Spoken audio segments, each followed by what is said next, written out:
You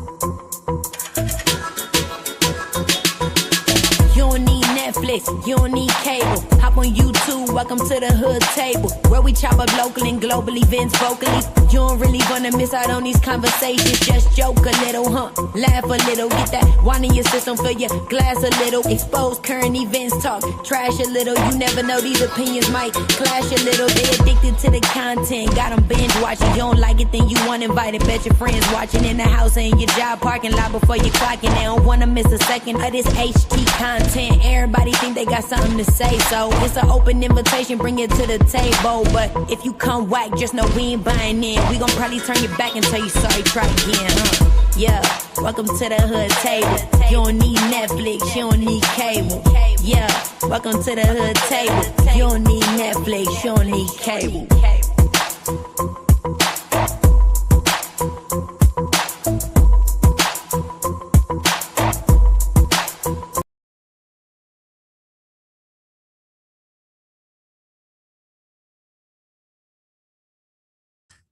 Hey everyone, welcome back to the Hood Table one more again. Come on in. Make sure you like and share the video on your way in. And please also make sure, if you happen to be new here, that you subscribe to the channel and hit the notification bell also, so you won't miss any of our shows. But thank you guys for coming through today. I was looking out on the YouTube streets around the sector to see if anybody else was live, because I've been like chilling throughout the day. Then I went and took me a nap, and I thought I was going to be taking me a cat nap. And when I woke up, I was like, oh my God, it's about to be nighttime. But I almost thought it was like the next day. Y'all know how y'all go to sleep and you sleep so good and you wake up and you be like, the sun is shining, but is it today? Is it still yesterday? I mean, tomorrow? So I had to look at my phone like, oh, okay, it's still the same day. It's still Monday. Okay. But what's up, Melissa? How you doing, boo? Good to see you. Good to see you, Melissa. Member. Yes. Feel free to also join the membership if you like to become a member. It starts at $1.99. Shout out to the newest members, and shout out to those who was in the chat with me yesterday when I was, discussing some personal things. I do appreciate you guys and all your love and support, for the ones who be genuinely concerned with your girl. You know what I'm saying? I'm the same way with my friends and people close to me, when they going through stuff. So, I always try to show support. So I do appreciate that. Yes, absolutely. Look at that. 69 months. 69 months, Mel. That's a lot. You know what? That's older than my grandbaby. That's older than my grandson. We've been rocking much longer than that. But yeah, thank you so much for being supportive. And again, yesterday, we discussed a few things around the sector. We also discussed, some personal things. And again, I appreciate you guys for sliding through and catching the replays, because people were commenting on the replay as well. So I do appreciate that. One thing I do also have to say is it was so nice to see Sassy back yesterday. And Sassy has been, hitting a few links here and there. She was on a panel actually with ODS earlier today, and she was on a panel with him. I think ODS was live for a couple of hours, maybe 2 to 3 hours, and she was over there for the majority part of him when he was going live. And it's just so good to see her up there. She's catching up on things, catching up on the beefs, and all the things, beef sector and a little bit extra. So it was good to see her on the panels with us last night, and then to see her again with ODS today. Now, somebody did ask Sassy, is she going to be going live again or having panels or anything like that? And she was like, well, not really. At least for not right now. I believe she's not going to, because she's just now, after Lent, she's just now coming back, and checking out the content and stuff. And she's like, there's really nothing for her to, discuss right now. But she did say for the members, for her members, she will put out like 2 to 3 new shows, coming up. I don't know when. But she did say she's going to give her members like 2 to 3 shows because, she was on Lent. Some people was on out of town traveling. So she just want to, get back with her members and stuff and, catch up with them. But yeah, so that'll be cool. So if you happen to be a member over there, you can look forward to that. But today I was just sitting around and I was like, do I want to go live today? I know last night was a long night. Not only was I with you guys yesterday, during the daytime, I had did like a 1.5 hour live. Then I came back last night with Riggs and I for our On the Block to the Hood table show. And that was about 2.5, almost 3 hours. And then after that, one of my good girlfriends, we was chatting back and forth, and then finally I was like, "Girl, just give me a call." Y'all done heard me say a lot of times, I prefer being on the phone than chatting and inboxing and texting and all that. I'm quick to call your ass and be like, forget all this damn typing and shit. That's just how I am. I'm still, a lover of talking on the phone to people. So we was up all night to damn near the break of dawn. When I say all night to the break of dawn, talking about everything under the sun, child. One of those conversations where you be like, don't want to hang up the phone, be like, okay, I gotta go to bed, I gotta go up. About time you say that, it's been like 50, 11 times. Okay, I'm really going to bed now. So I woke up, I damn near went to sleep when the sun was coming up this morning. So that's why, or later in the day, I had to take me a nap. I was like, I'm tired. I had to take me a nap and end up sleeping for hours. But anyway, I woke up, and decided to come live, decided, allow you guys to hear my voice. I'm doing well, because of, people being concerned with what's going on with me. I just want you guys to know I am doing well. I am feeling well. I'm obviously sleeping like a baby, you know, despite what's been going on. So, I'm staying on my P's and Q's. I did check on the report. They said it can take up to 5 business days, but usually 24 to 48 hours.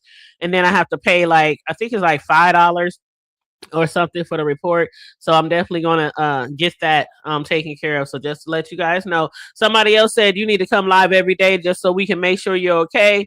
And I'm like, okay, I usually do come live almost every day or every other day, but I'm trying to be consistent. I think I've been pretty consistent, since the beginning of the year. So I think I'm doing pretty good. There's a lot of us YouTubers, content creators who are really trying to be consistent. I know ODS, he has made it his goal to be even more consistent over on his channel. He's been doing a really good job. Most of us at least try to dedicate 1 hour, to our supporters, to content every day if we can. But sometimes people do got to take breaks because doing this stuff every day along with your regular life and, outside of YouTube and kids, jobs, it kind of be a little tiresome and weighing on you. But, we try to do our best. And hey, Lady Virtue One, how you doing? How you doing? You said it's been a while since you dropped down, since you commented. Well, thank you so much for dropping down and engaging in the chat. Absolutely, everyone, feel free to engage in the chat. Drop down, say hey, say hi, say hello, say something. But so let me get to this commentary. I'm not gonna be here long. I just want to talk a little bit about the relationship with Albie Shore and Luenell. Now, y'all know when I first found out, who was it? Was it Mel? Who was it? Somebody had got me together because I thought that it was trolling when Luenell and the rumors start going around, the rumor mill start growing about their relationship, her and Albie Shore. Because before that, the last thing I had heard about Albie Shore was, when the book came out with his ex, and then the shit went down with Diddy, and then Albie Shore's son, the shit that he put out about his dad and how Diddy, did a better job, being a father to him and whoop, whoop, whoop. And so then next thing I know, Albie Shore, he's like really sick and he had a health scare and it was renal failure. And he was in a coma for 2 months. And I remember that shit. Because I was like, oh my God, I'll be sure he's in a coma, he's sick, and we're like that with some of our, biggest entertainers, our most fave entertainers. Just like when Jamie Foxx was sick and didn't nobody know what the hell was going on with Jamie Foxx when he got sick on that movie set. And he was out for a long time. And I remember when Jamie Foxx came back and he did his stand-up show, had me in tears when he had his daughter out there. His daughter was playing that what was she playing, a guitar? I believe, and had me in tears because, he said that's one of the reasons that kept him living and kept him pulling on was her, coming to his bedside every day when he was in a coma and just playing her beautiful music. So, a lot of us was really concerned when I'll Be Sure took a turn, with his health, but he was able to bounce back, and with bouncing back, and after having one of the worst years that he's ever described, when he collapsed, it was crazy because Jamie Foxx got sick on a movie set. Albie Shore got sick on a music set. He was working on new music and he collapsed. So that's kind of similar situations, but he was intubated. He was on a ventilator. He was on a trach. It was a lot of things going on. He had a near death experience, just like Jamie Foxx. And what he said when he came back and was back on his feet and everything, he said, "What people don't truly understand is unless you've been through this type of medical journey, is taking granted your breathing. We take for granted our breathing, tying our shoes, speaking, walking. When you come back for something like that, sometimes you have to learn how to walk. You got to learn how to eat. You got to learn how to swallow." They had to cut open his chest and do all kind of things. He had to get a new liver. So he did mention that he had a lot of support from a lot of people in the industry, like Snoop, Holly Berry, Vice President, First Lady Kamala. Yeah, not first. Yeah, well, I can't say Kamala First Lady. Kamala Harris. Um, and he said, getting back to business, he's now working on writing a book. I don't know if his book ever came out, but if he did write a book, I might be interested in checking it out. But one of his biggest supporters also was Luenell. It was Luenell, and a lot of us didn't know about their past or how close they were or their relationship. And Mel said it was her. I knew it was somebody, one of my friends on here, who had told me that no, it's a real relationship. I had no idea it was a real relationship. I thought they were trolling or that people were just, how it is, people see celebrities together, they see them out and about, maybe even cozied up to one another or leaning in on each other or hugging each other, and the rumors just start to spread. Oh my God, is Luenell with I'll Be Sure? That's kind of what I was getting from the internet. So I didn't think it was serious. But come to find out, of course, later we come to find out, they kind of made it official on IG around Martin Luther King Day. It was like January 19th or January 20th. And they kind of made it like not official because they were already official. But when you go public, it's like really official now. Okay, everybody knows you ain't got to question our shit anymore. We in a whole relationship, a whole situationship, and it's all good. Okay, Luenell and I'll Be Sure was like, it's all good in the hood. Okay, but what I also didn't know, and I had said shout out to them. If it is a serious relationship, shout out to them because everybody deserves love. Everybody deserves love. No matter how old you are, no matter what experiences you've been through, I feel like everybody deserves love, even if you're like been married for a long time or you're older now or things like that. Because once you get older, a lot of people, we have to look at relationships differently once we get older. It's no longer this quick thing, this self-fulfillment, living in the time, in the space, things like that when we're, like when we're younger. Like when we're younger, we want everything to happen fast. We want everything to happen quick. Everybody, when they're younger, not everybody, okay, let me take that back. But a lot of people, when they're younger, feel like they have to be in a relationship. You have to be like the Joneses. You have to do this. You have to do that. You have to be in a relationship. Yeah, something wrong with you if you ain't got no man. Something wrong with you. Okay? That's how they look at females. Something is wrong with you if you don't have a man. But then when it's like on the flip side, when it's a man who's single, they be like, why ain't nobody snatched you up? Why ain't you not? It ain't something must be wrong with you, nigga, if you ain't got no woman. On the flip side is different. Absolutely. You said you remember when he got sick? Yes, I love me some I'll be sure. Mm-mm-mm. I love me some I'll be sure, especially when light skin was in. Has light skin ever came back in? Because when light skin went out like bell bottles, okay? All the dark skinned brothers, all the brown skinned brothers, all the, they've been hanging in there for a long time. And for like a mini second, I had a thing for light skin for a mini second. But during the 90s, when all those celebrities came out that was dark skin, brown skin, it was just like, it was a wrap. It was a wrap then. I still love I'll Be Sure, but I no longer had the crush like I used to have on him when I was younger. You say that. You say that about me and what's wrong with him. I've never said that before. I've never said that before. When I hear a guy say he's single, I don't even believe him. I be like, you lying, Nick. You lying. You got something. You know you got something going on. That's how I feel about guys when they say they single. I'm like, you probably got a girl on your inbox and your DMs and your text messaging on your Facebook.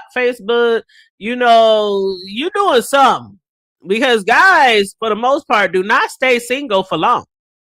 For the most part, they do not stay single for long. And should I say single or should I just say fucking with somebody?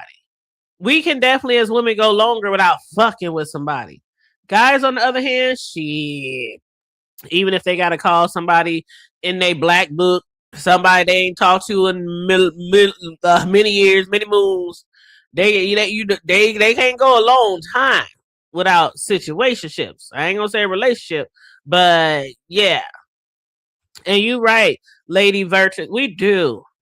We really do take things for granted. I'm one of those people. I can't lie. I'm one of those people. Like, have you ever been in a storm and your lights went out? Has it ever been a winter storm and your heat and your lights went out and you are freezing? You and your kids, you're freezing, waiting on the electric companies and the utility companies to get your block or your neighborhood back up and running. You're trying to explain to your kids why it's cold, bundling up, lighting candles, shit like that, trying to stay warm, trying to survive. It's too bad outside. You can't drive. It's too icy, too much snow, streets not clean, and you can't drive nowhere. You can't like go to nobody's house. You can't go to nobody's hotel. You just gotta stick right there and just try to camper down. You know what I'm saying? Until they get the utilities back on, and then you be like so happy and so excited when the shit comes back on. Like, oh my god! Like even things like that we just take for granted. Flipping on the light switch, turning on the water faucet in the kitchen. A lot of us have to have water bottles, but let that water be off. Child,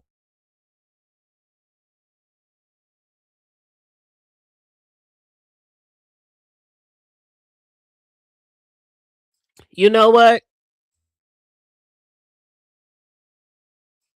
When it comes to water bottles, I didn't used to always purchase water bottles. What had happened was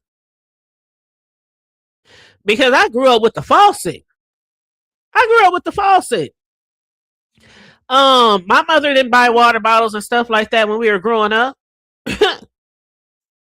What happened was one of my sons, he had, his female companion. She used to come over a lot when he used to still stay home. And she would always ask for a water bottle. Or do you have a water? She would ask my son, did your mom have a water? I'd be like, it's ice in the freezer. It's an ice maker. Is water, make you a cup of water. So me, after they dating for a while and quite some time, every time I did my grocery shopping, I would get some water.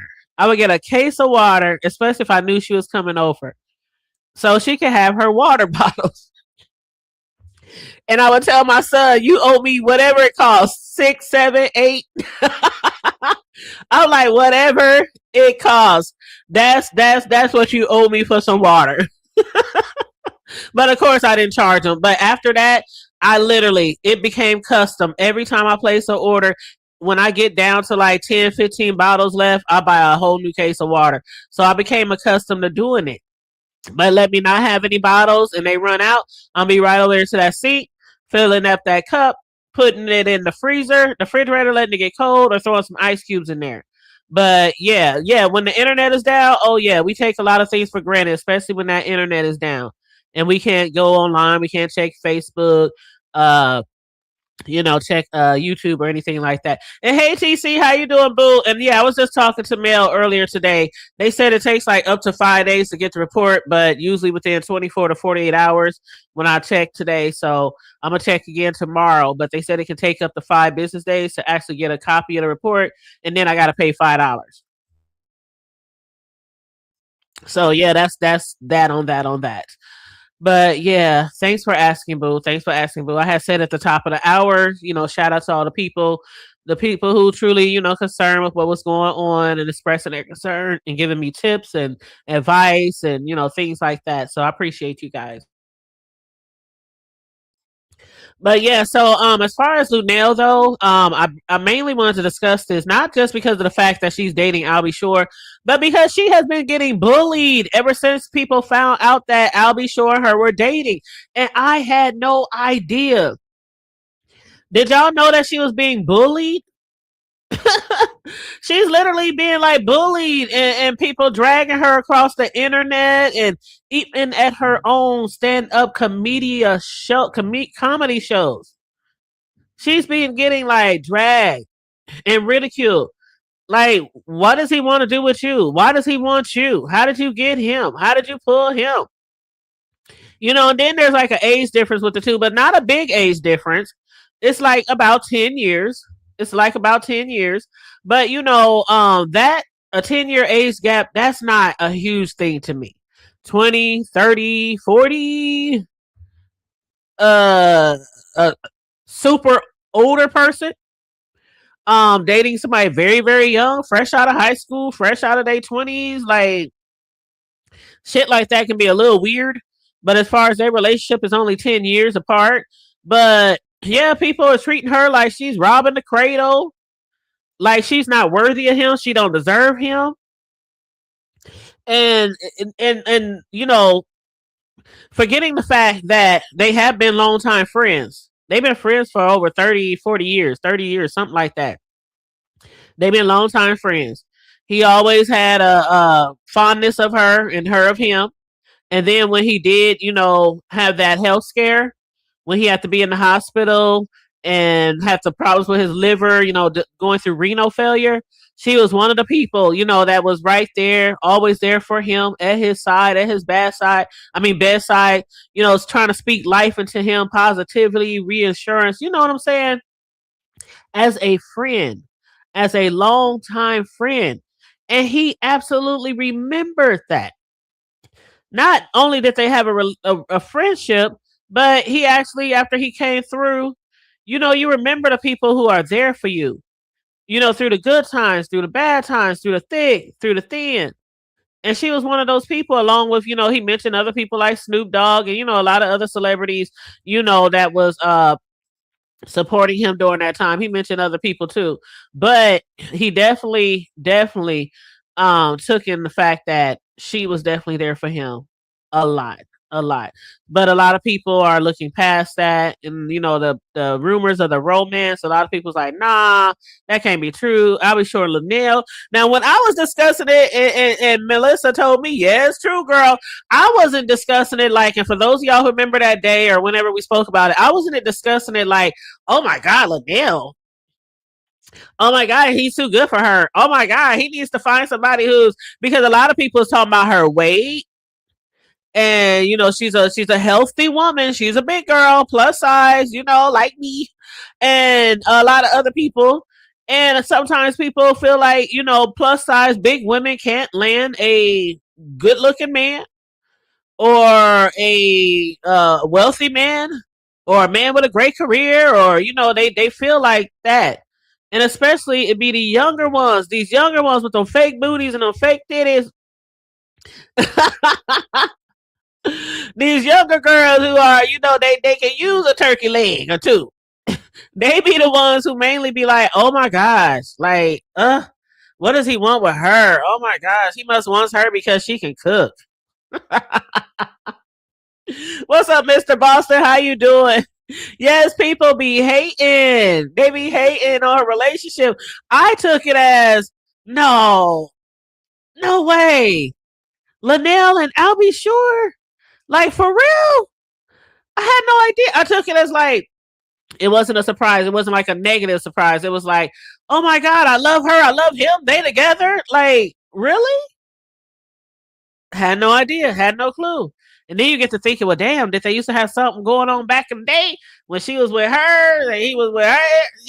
You start because, they say in a video clip that I'm going to show you, he said he been having a thing for her for like 30 years. And I'm like, well, damn, over the past 30 years, you done been with a plethora of people. She's been with different people. So maybe it was one of those things where maybe they had a crush on each other, or maybe they were in and out here and there, and we might not never know unless they come out here and tell it, right? Tell it. That's what I want them to do. You said, let's go. You said, what makes him the reward versus her? Right, Mel. Exactly. I love me some Luenell. I love her so much. I follow her on every platform she has. I mean, the first time when I first laid eyes on her, in movies and television shows, and when she was running around the world with Cat Williams and then back in the day, and they was doing their stand-up comedy tours, and oh my God, I fell in love with Luenell a long time ago. She is like so high spirited and outgoing and straightforward. She's funny. She be out there living life. She be out there living life. Now she has discussed over the years how her life actually impacted the relationship with her and her daughter. But now that her daughter is older and she's older, they kind of getting back the mother-daughter bond and stuff that was missing for a long time because she was out there trying to make money. Like a lot of people in these industries, the entertainment industries, they don't have a lot of time left in them for their children when they always traveling and they always making videos or movies or, doing this or that. And then the little time that they do, have with their children, it might be like a day here, a weekend here, and then it's back on the road and they got to leave their kids with, loved ones, their family, their grandparents, or, something like that. So that's how the situation was with her daughter and her. They had a strained relationship for a long time, and a lot of things. One of the things that her daughter did say about her when she was always on the road when her daughter was younger, she said she hated when she left because she never knew when she was coming back. So she said she hated to always see her go because she couldn't go with her. And in that type of world, unless you have like a full-time nanny or, you don't want your little child to be hanging out with you. Some of them people is really like raunchy in real life, not just on the stage. And they doing a lot of grown folks things, drinking and, smoking, and a lot of people in the entertainment world, they be doing heavy drugs and just all the partying, and hell, you bring your child, they might end up sitting in a hotel the whole time anyway. So, like most people in the entertainment industry, they have to leave their children back at home. But hey, Peach Cobbler, how you doing? You said yes, they can. Yes, they can. Big women. Yes, we can. Yes, we can. Mr. Boss said, I love me some big women. I know that's right, child. Shout out to you. Shout out to you. You said, I seen the episode of Iyanla. Oh, yes, Iyanla. I love Iyanla too. I have watched that too. And that's where I got some of that from. And her daughter is extremely beautiful. Her daughter is extremely beautiful. And I'm also glad that Iyanla is now doing her shows, her reality show as well, because I used to watch Iyanla, I mean, like religiously.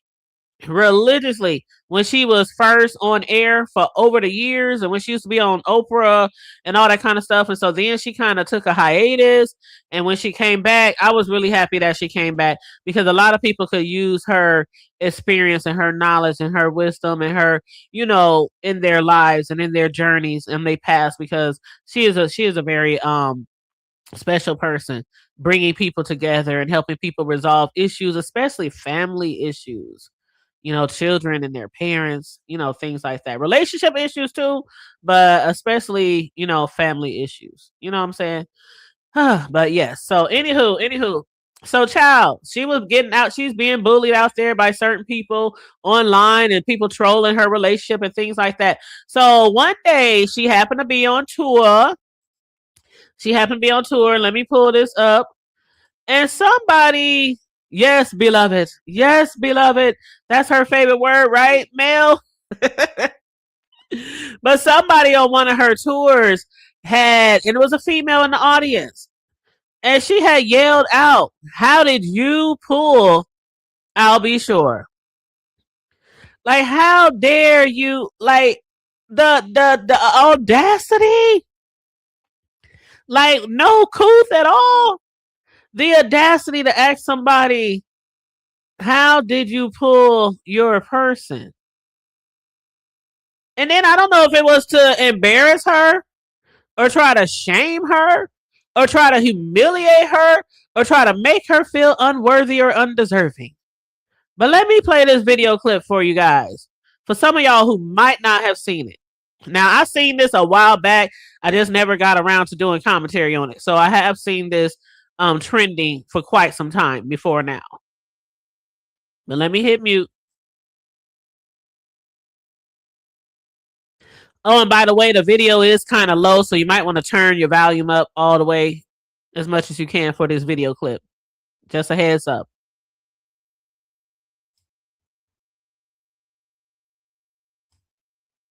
Also, we're going to throw up our copyright disclaimer.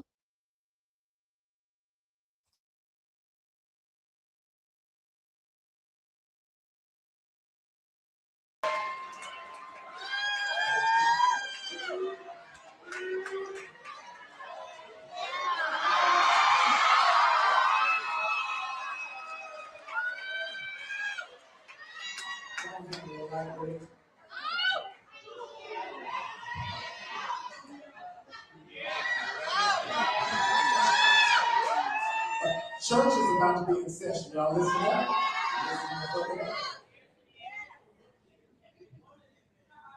Peace and blessings, first and foremost. I've been on this woman for 30 years.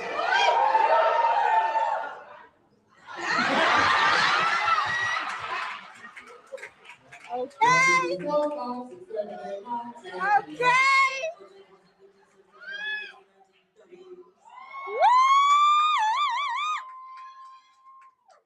Literally, we've been friends for over 15 years. We've been through traumatic health issues at the hand of rhymes with shitty, possibly. And, at the end of the day, when you get grown, little girl, you realize that it's not all about belly rings and nipple piercings and twerking and being in the club. You want somebody that's going to stand by you. Okay. And I was there, and I'm going to be there until the proverbial wheels fall off. And I pray to the Lord that you find somebody who feels the same way about you as he feels about me. I'm out.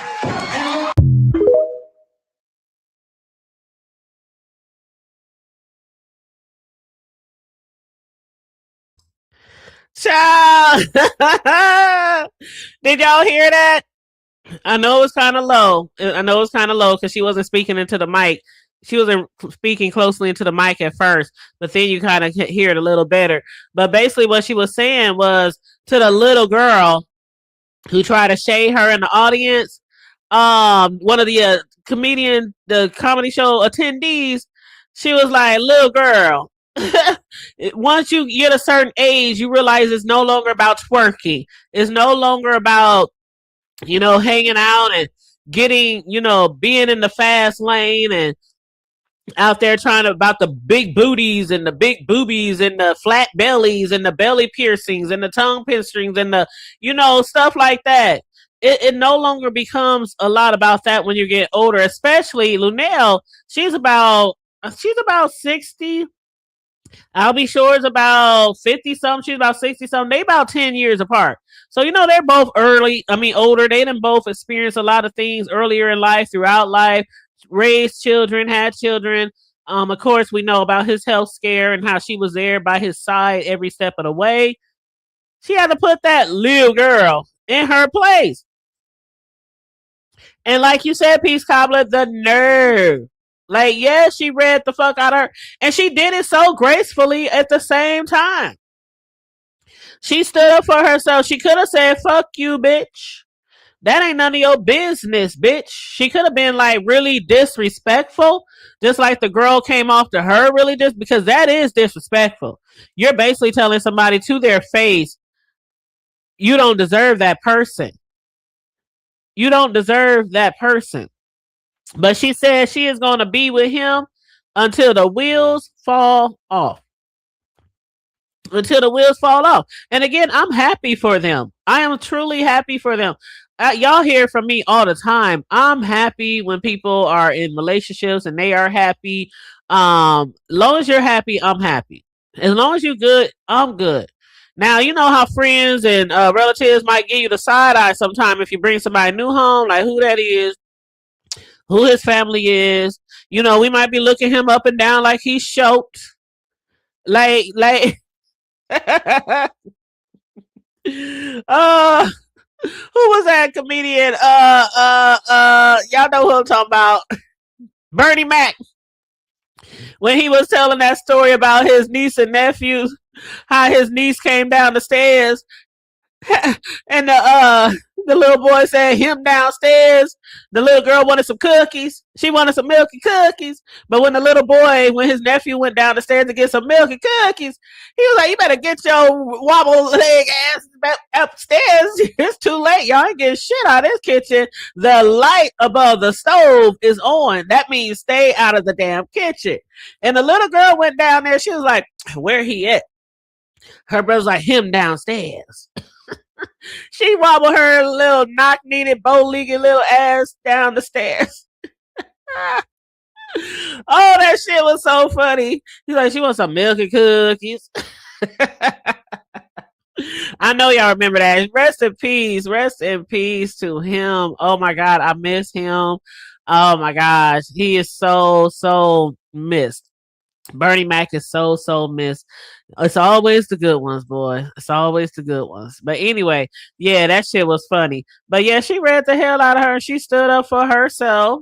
She stood up for herself and, let her know, like, one day, hopefully, you'll find someone who appreciates and loves me and treats me the same way that he does about me and who feels the same way about me as I feel about him. Some milk and cookies. You said I've gotten that reaction when I was married and it was very insulting. Like, I'm like, bitch, yes. Like, just because you're a big girl don't mean you can't. I don't even want to call it catch a good man, but shit, it don't mean that he can't be with you. Because sometimes when there's women who are, healthier women, they feel like, oh, you got a catch. Why can't I be the catch? Why can't she be the catch? Why can't he be like, oh my God, I found me a catch. I found me a great woman, a smart, intelligent woman. You know what I'm saying? So yeah, I'm glad she did put her in her place. But yeah, the internet, they still gonna do their thing. The trolls too.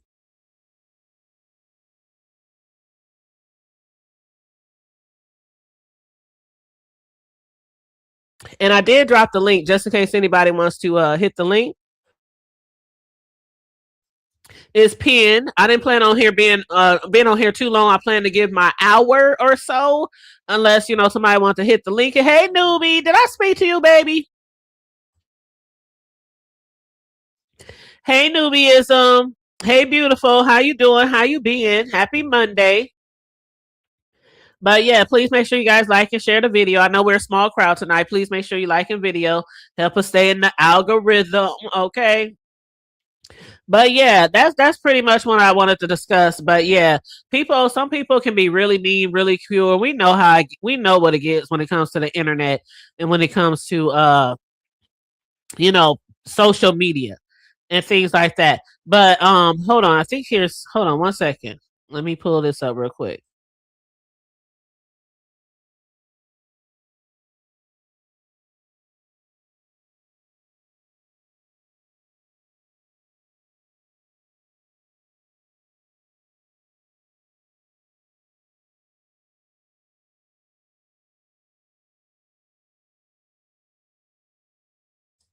Okay, here's another clip I'm going to play for you guys.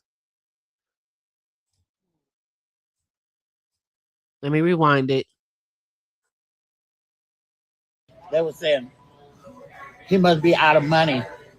I'm like, you know, he got where my person that I'm seeing don't give a fuck because it's not nice. They were saying he must be out of money. I'm like, you know, he got where my person that I'm.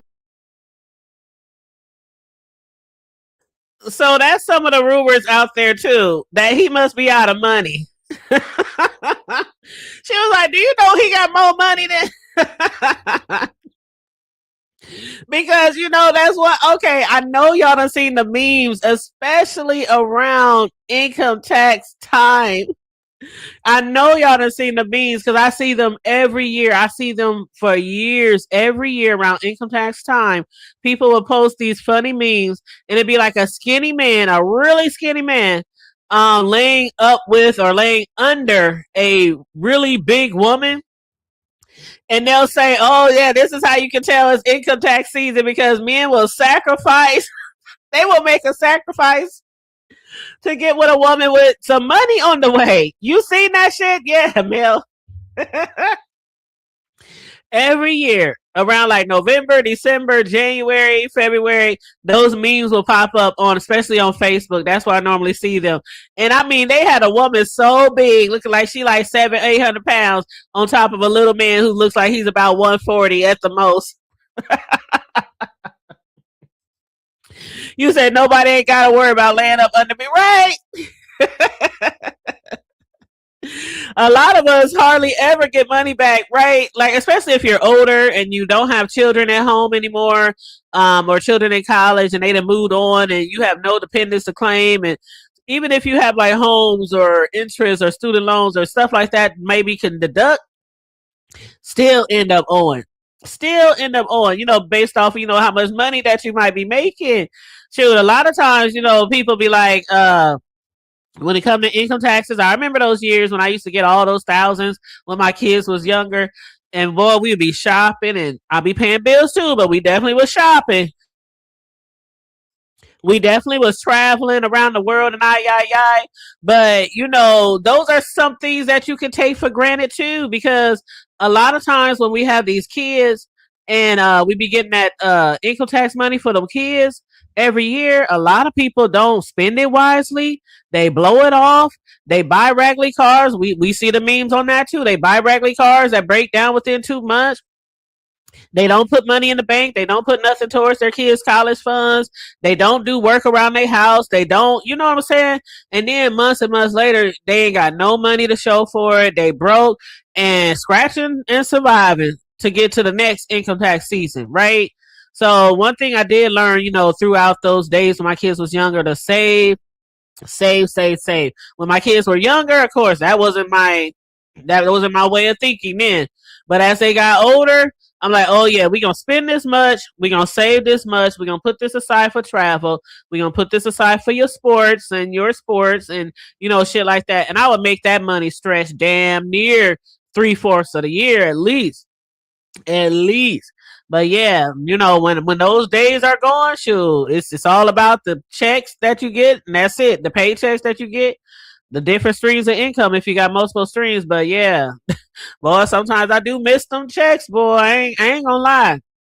I'm not gonna lie. When that check hit, I heard somebody else the other day say they remember when their parents' check would hit because the parents would come home or they would get off of work. Do you know how many people I know used to get off of work early? I might have done it a couple of times, or two, or three.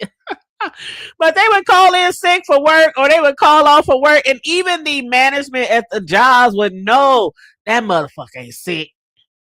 They income taxes done hit, and they ain't lying either. A lot of times it would be just like that, and people would call in, and they would be out all day with their kids shopping and buying up everything in the malls. And oh, I remember those days. I remember those days. People like, did your taxes hit, girl, yet? Did you? What about the ones who say, can I borrow some money until my taxes hit? Child, I never been that person though, but I do know one person, and she told her story on here because that is our good girlfriend, our good Judy Carmel Diva, and she told us about a story one time where she had a good friend. They were like besties for years, grew up together and everything.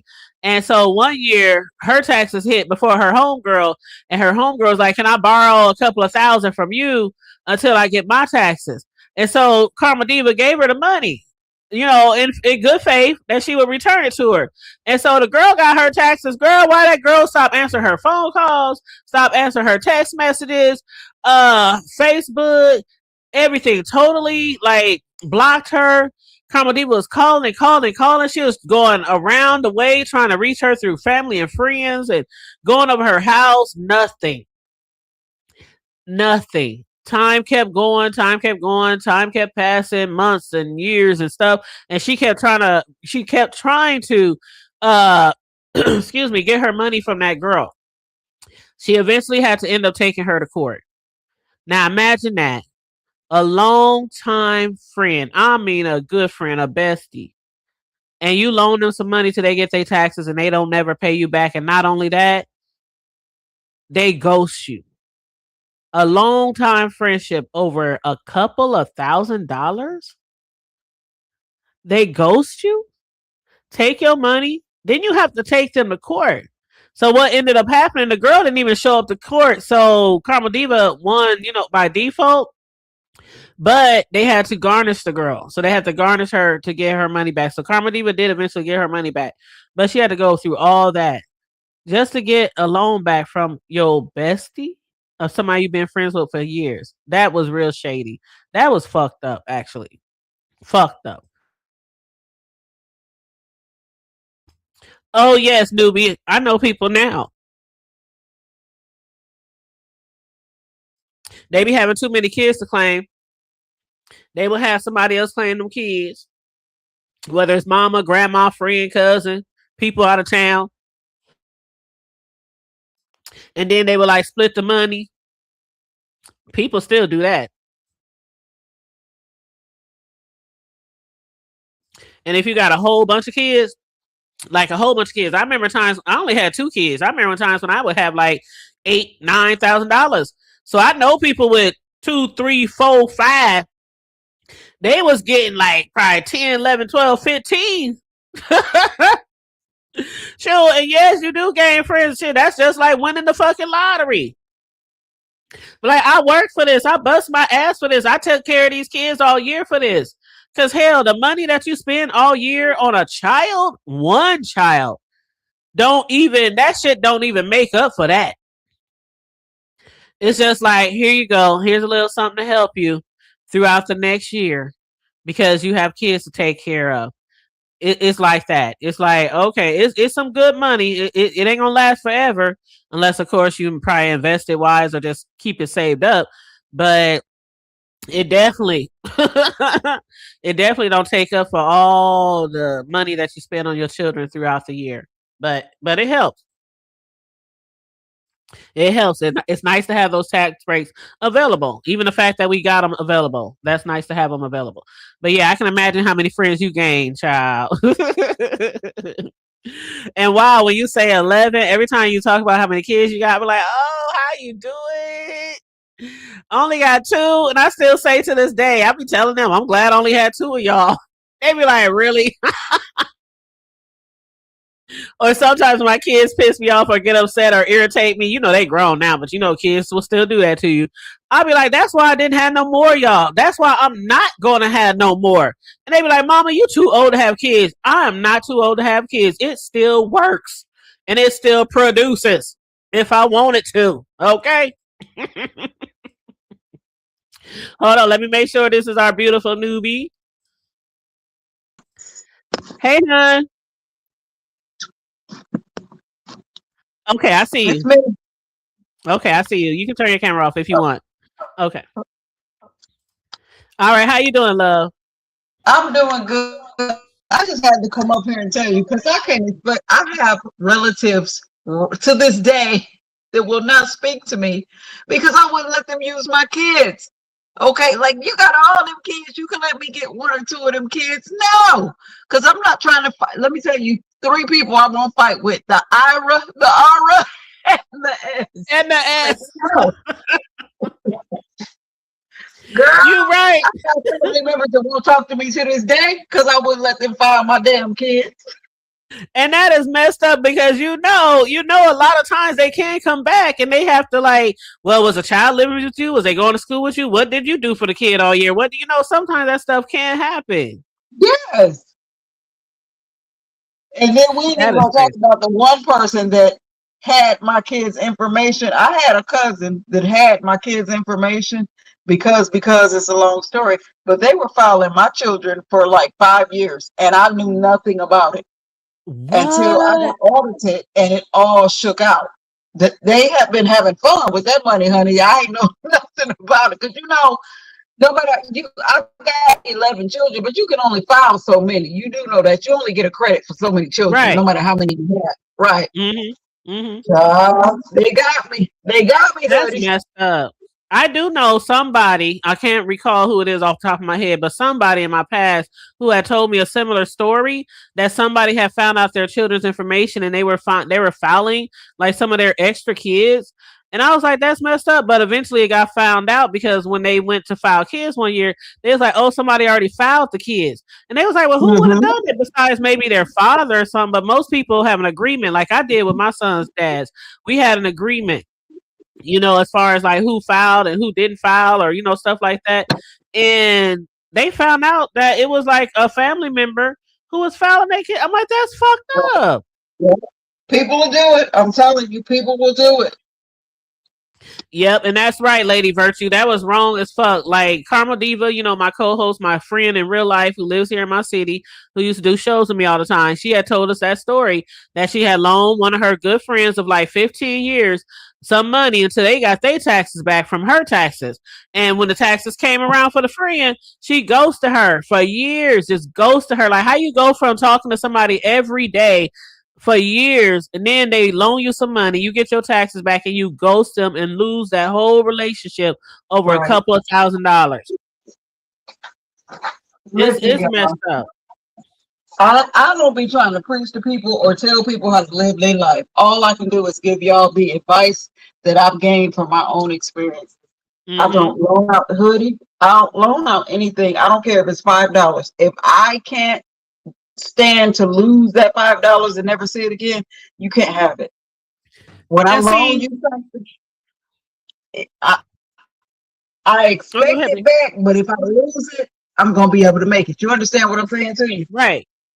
Because a lot of times it's not about can we survive without it? Because you know, you hear people say like, hey, I didn't even complain over the years about people I loan money to and they never pay me back. I hear oftentimes we might see a post on Facebook about somebody, I'm not loaning nobody no money no more and I'm keeping my money. You know, I see those rants sometimes on Facebook and some of the people in the chat be like, well, if you couldn't afford to let it go, you shouldn't have gave. It's not always about if I'm going to be homeless after I get this person his money.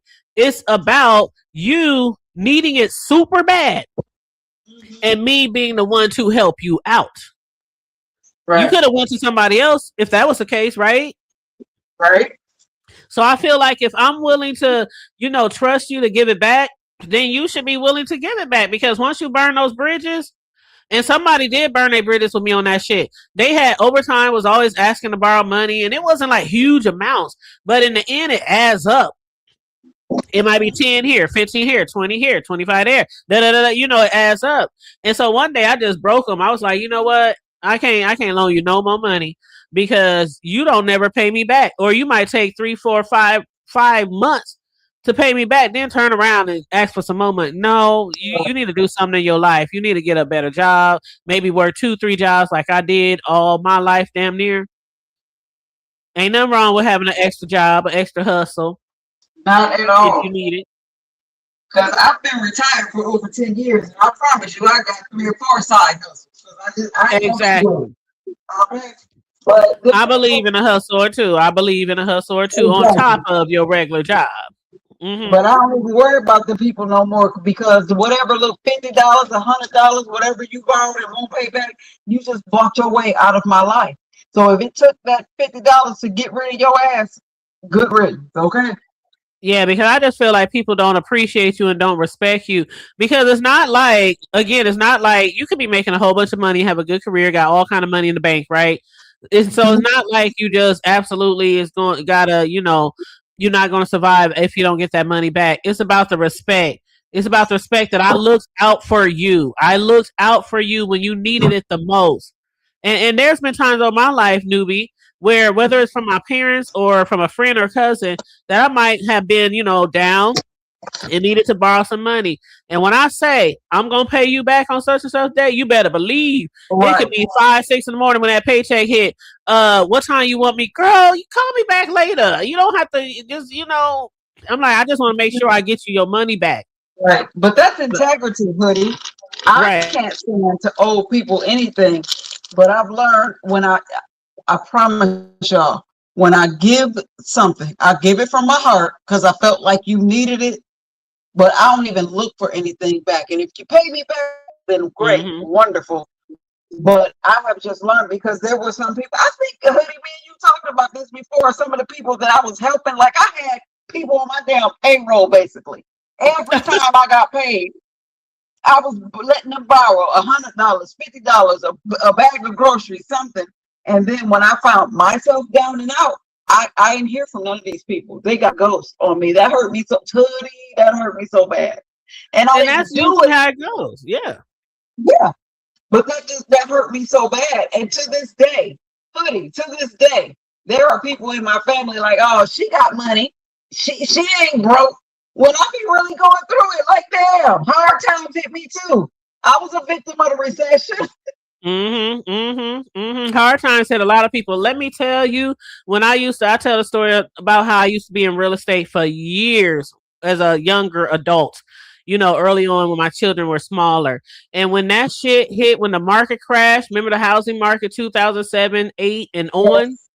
Yes. When that shit crashed and every fucking job that I had went to laid me off. It wasn't like always right away. I could be there like a year and then a layoff. I could be there 2 years and then a layoff. I was getting laid off back to back to back and I had first, before the recession hit, the last real estate job that I was with before then, I was there for 8 years.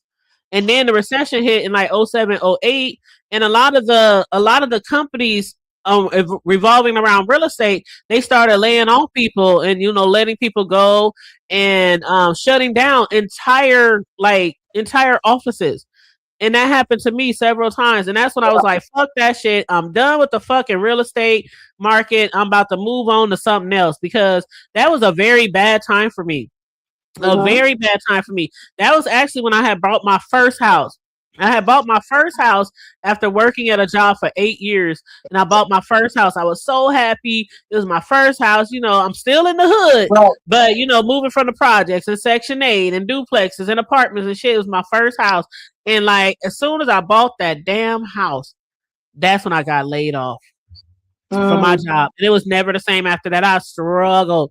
So I know what it's like to struggle and right. be, laid off during a bad time period and you got little kids at home. And it was hard. And so if I had to like borrow money from a friend or family member, I made damn sure that I paid them back. But some people, they just don't care about you enough to borrow from you and then pay you back, Well, regardless and of how much hoodie, money is. And you right. can burn your bridges like that. Let me tell you how much I resonate with the time period that you're talking about. I had a couple of rental spaces, right? Back in Michigan. And I had a guy that, oh, bless his heart. I had some duplex. You know what a duplex is? Like it's a house, but you break the units up and Yeah, you can rent them I out. stayed in a Okay. duplex. Yeah, I stayed in a duplex before. Yeah. Mm-hmm. Yeah. So I had a couple of duplexes, and I had a guy who was, we're going to call him my property manager, but unofficially. He ain't got a license to do nothing, but he living in one of my units for free. And then he go collect the rent. If the toilet gets stopped up, he don't want to go fix it. But he, for this reason, he living in my place for free.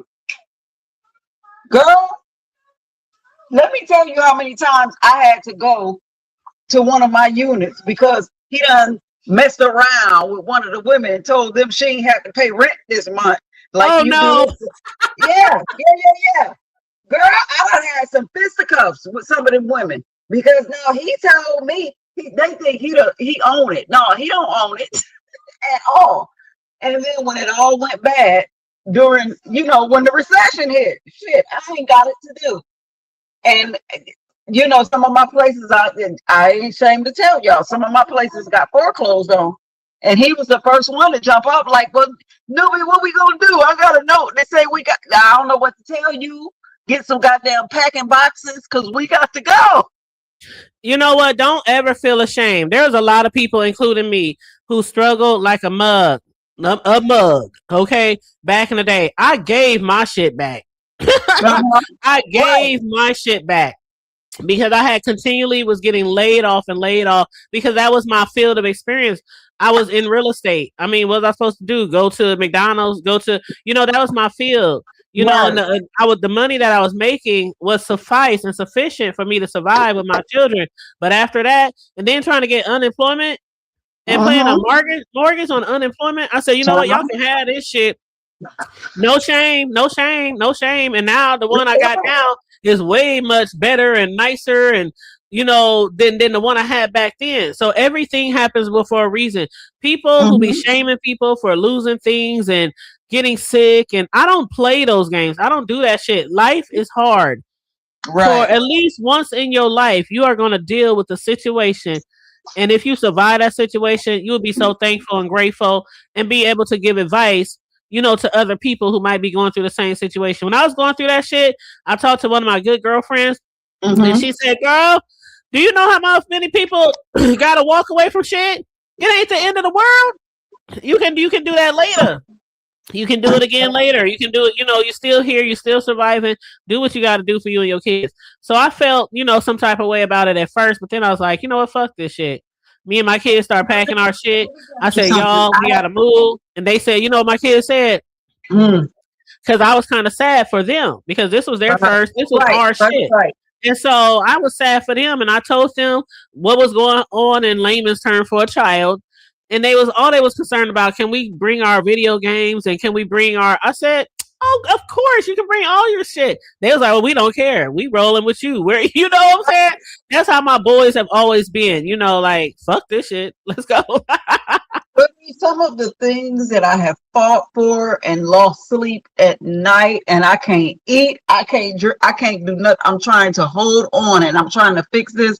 When the universe finally lined it up to where I had to let go, the very first thing I felt was free, relieved, relieved, free. Thank God, I'm free. Hallelujah. I'm free. You know what? When I had that conversation with my homegirl, who happened to be my oldest son's godmother, right? Okay. I used to have this walking group, and we used to get up at like 5, 6 in the morning and go walking, like on the weekends. And it was during that day. We was walking, the sun was coming up, and I was telling her about everything and trying to get another real estate job and continually being laid off. Most people who are friends, they know what you're going through anyway, right? And I told her, I said, I think I'm going to get a house away. And she was like, really? If that's what you want to do? And I kind of got like real sad. And she was like, girl, fuck that shit. It's a house. Give it away. Send it back. Return the sender. Okay. And, she just made me feel like it's going to be okay. Because at first I was like, I was doing my best to keep it. And I was like, it was those nights. Oh my God. The things the kids don't know that you're going through when they sleep. Right. And I was tired of those nights. And so I talked to my friend, I talked to my homegirl, my son's godmother. She said, "Fuck that shit." And so we went looking and found other places, and I found another place to go. And I told the bank, "Come, like it's a car. Come get this shit." Yeah. I was like, "Come get this bitch." And that's what I did, and I worked after that to rebuild myself and rebuild my credit, and get into another industry. And I went to college, and all that kind of stuff. Put my kids through school, and I didn't come back around to the home until my youngest one was about to graduate. It took that much time, but still, I was like, sometimes you just gotta let go so you can breathe Let and be go. happy again. Buddy, Let it can I go. share something with you? Can I share Go ahead, something with baby. you, honey? Go ahead and shout You out to know, Riggs. What's up, Riggs and Miss Ray? How y'all doing? and I can't see the chat, so hey y'all, hey down there in the chat.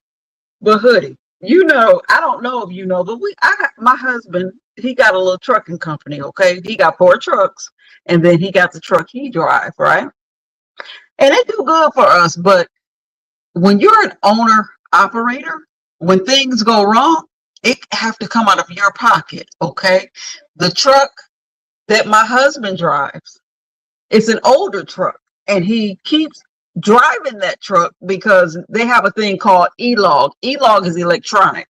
So their log books and when they can drive and when they got to shut down. When you're on e-log, when you're on Mm-hmm. electronic log, you have to do it right. On the regular log book, pen and paper, you can kind of fumble that up and drive when you want to, make all the money Mm-hmm. you want to, shut down when you feel like it. So he's Mm-hmm. driving this older truck, so he don't have to go on electronic logs, right? But this older truck, every other month, like I promise you, 4 weeks ago, the motor went out. We had to replace the motor in this truck to the tune of $10,000 that we didn't have. Oh And wow. then he got that fixed. The starter went out and the tires blew. It's just one thing after, and I told baby, like, listen, I know you want to be able to drive like you want to drive to make your money, but the truck is costing you more money than we're making. Hoodie, I can't get him let go of that old truck. Honestly, Hoodie, if he don't ever drive again, them other 4 trucks that we got running out there will pay all the bills. But Mm-hmm. I don't know if you know about signs with my husband, a Capricorn. If that explains anything, it's a I'm a Capricorn. Capricorn too. I'm a Capricorn too. So you already know it's all business. It's Yep. all money. It's all the next move. Oh my God, y'all get on my. I love you, Hoodie, but y'all get on my damn nerves. I know we do get on a lot of people's nerves. Child. So that truck, like, it's costing you more money we're making, but he can't let go. That truck, that's how I made my money. That's how I built my empire. Yeah, you got there. But what is it doing now? Every other day it's breaking down. Is what I'm saying. Mm-hmm. Mm-hmm. You might eventually have to let it go or invest in a brand new one that might not be costing you so much. You might have to buy it and spend that Right. initial amount of money, but that's an investment too. But I used to work for a trucking company years ago, and I was in the department where we give out the passes, like the easy passes and the license plates and the Okay. permits. It was like the permits department. And then on top of that, my bio dad, he's been having his own truck, like several trucks for years. He lives down south, but he's a over the road truck driver. So he's been doing Mhm. that for years. So I definitely understand the trucking business and the responsibilities with taking care of your own truck. I definitely understand that. Mhm. And hey, lovely Right. love, how you doing? Lovely said I'm an ex. Yeah, a lot of us know that she's an ex truck driver, and Yeah. she said that's why I can never own because it's a lot of money. But she said you can also make good money. Mm-hmm. Yeah. You can, but it's. I don't know. You have to learn how to balance it. And his husband, when he get an idea in his mind, and see, I'm glad I'm talking to a Capricorn because you understand me. When y'all get an idea Mm-hmm. in your head, that's it. And It's a that's wrap. all. You are so correct. And Mel said I used to log mileage for a trucking line. You are so correct, honey. I'm telling you, I've been making some decisions recently in my life and Mm-hmm. financially, and I'm telling you, it's like sometimes when I'm dead set on something, I really do have to pray about it. And sometimes I have to wait and trust and think and contemplate. And, I might keep going over and over and over it, but it usually ends up with me making that decision Yep. because that is, I don't know if it's a Capricorn thing or not, but regardless if it's buying a house or buying a car or investing in this or investing in that, there's been times where I like spent money around this bitch and I'm like, damn, did I make the right choice? Did I do this, do that? Trying to, have extra streams of income and the things that I be doing. And I'm like the other day, I just had to buy a new edible printer, $500.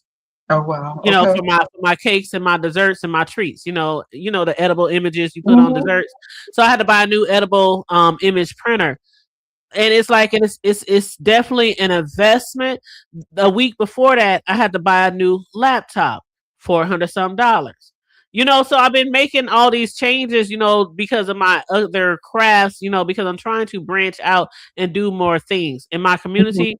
So a lot of times when things hit my mind, I'll be like, I can do this. But God, is this the right decision? Sometimes we do have to pray and linger on it for a while. But most of all, as a Capricorn, if you come to a decision, it's going to come through. You're going to do it. That's it. Now, if you don't mind me asking, are you a January or December Capricorn? December 29th.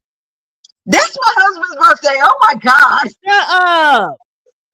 Oh my God. So we're birthday twins. Oh my God. I don't know anybody else who has the same exact birthday as me. Well, you just met one, honey. And that makes me understand so much about you, honey. You just don't know.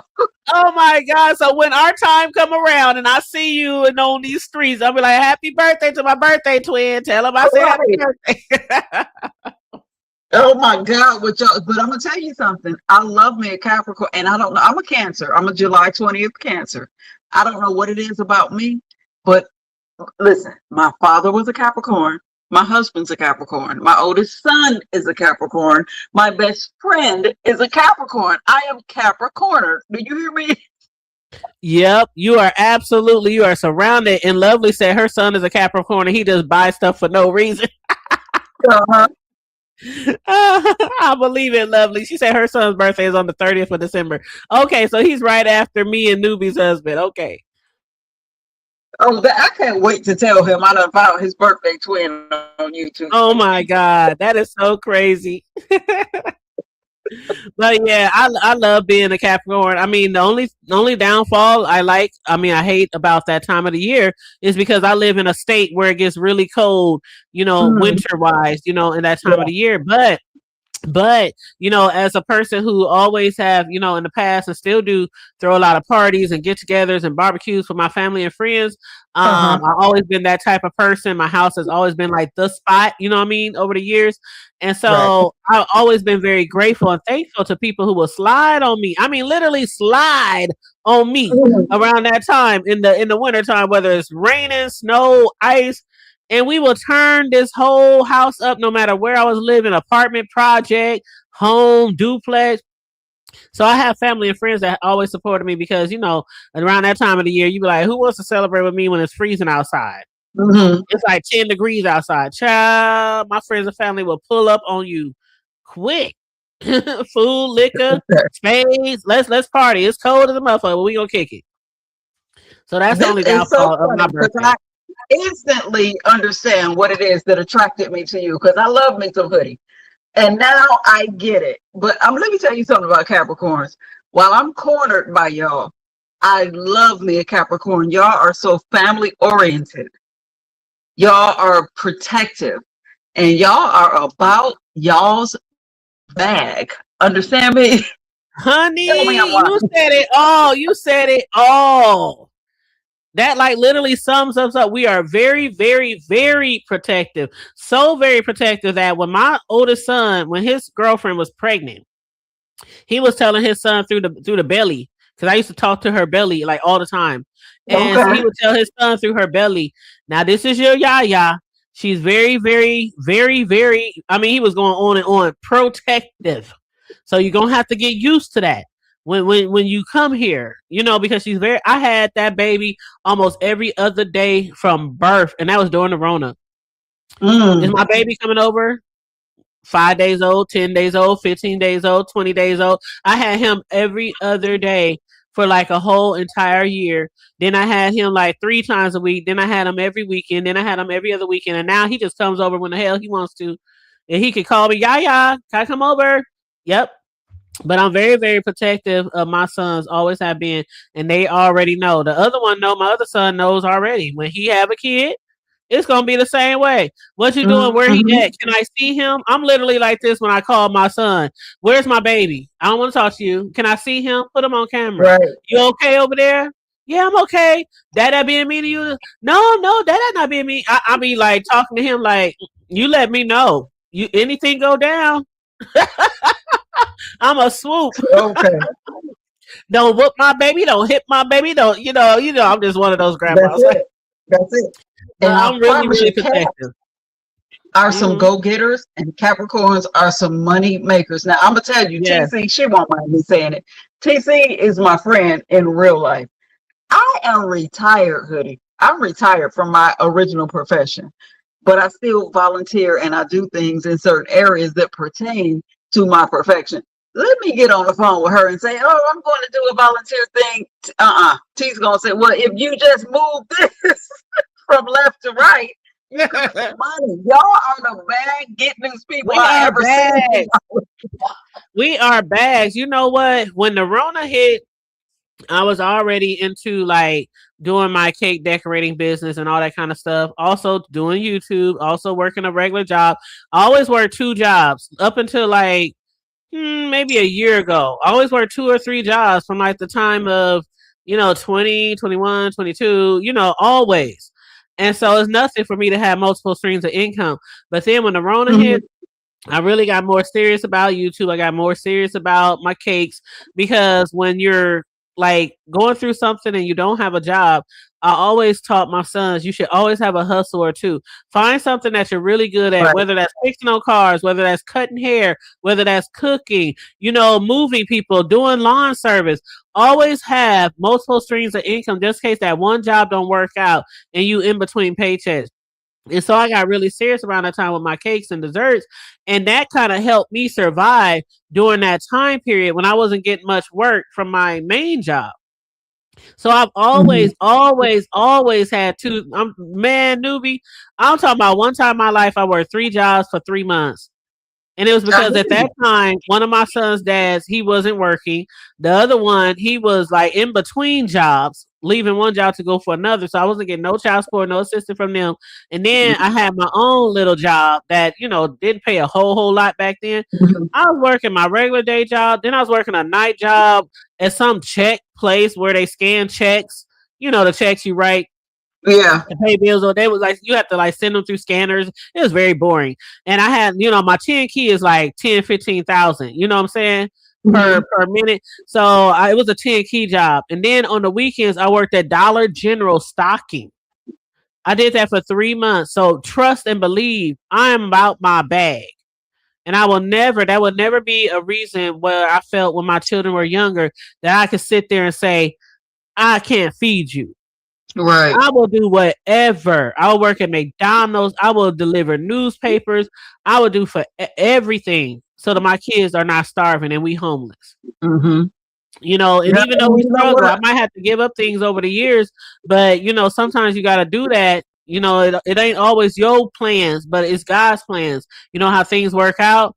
But I Mhm. will work. You cannot say, my kids can never say that mama didn't do her best, Right. raising them and trying to, financially take care of them.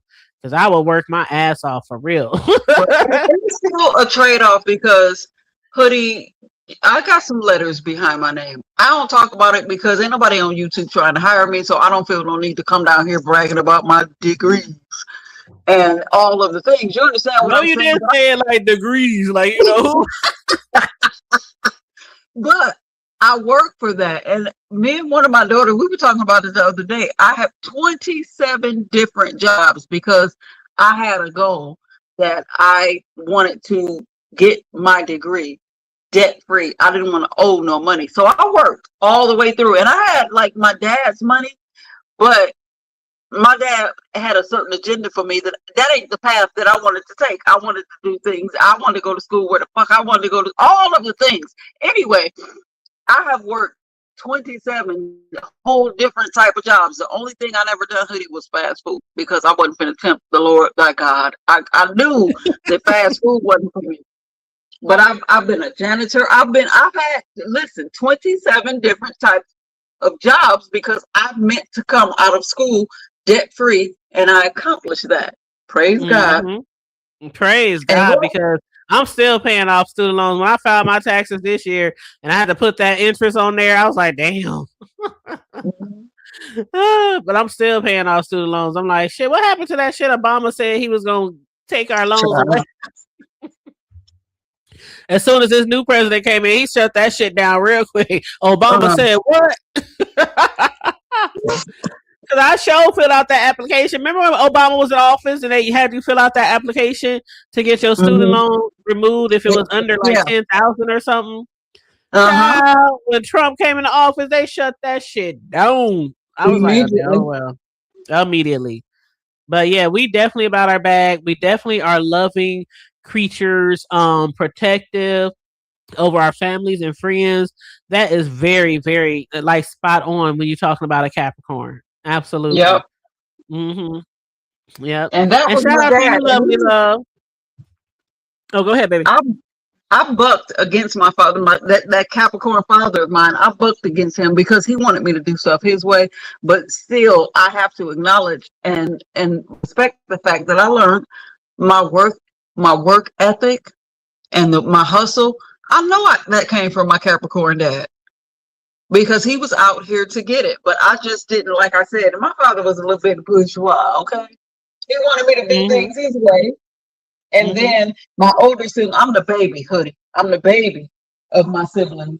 And I saw where my older siblings dealt with this whole y'all nepo babies type of thing. And I didn't want that. I wanted to get it out of the mud, as they say. If I had to do all over again, I'd have rolled my daddy's coattail all over. Well, I think that's the whole reason why me and my mother didn't get along all the time. Like I have told the stories of how I had left home at 17, and even though I continued going to school, no matter where I laid my head at night, life continued on. I might not have had a stable home around that time, but during that time, during my teenage years, me and my mother bumped heads a lot.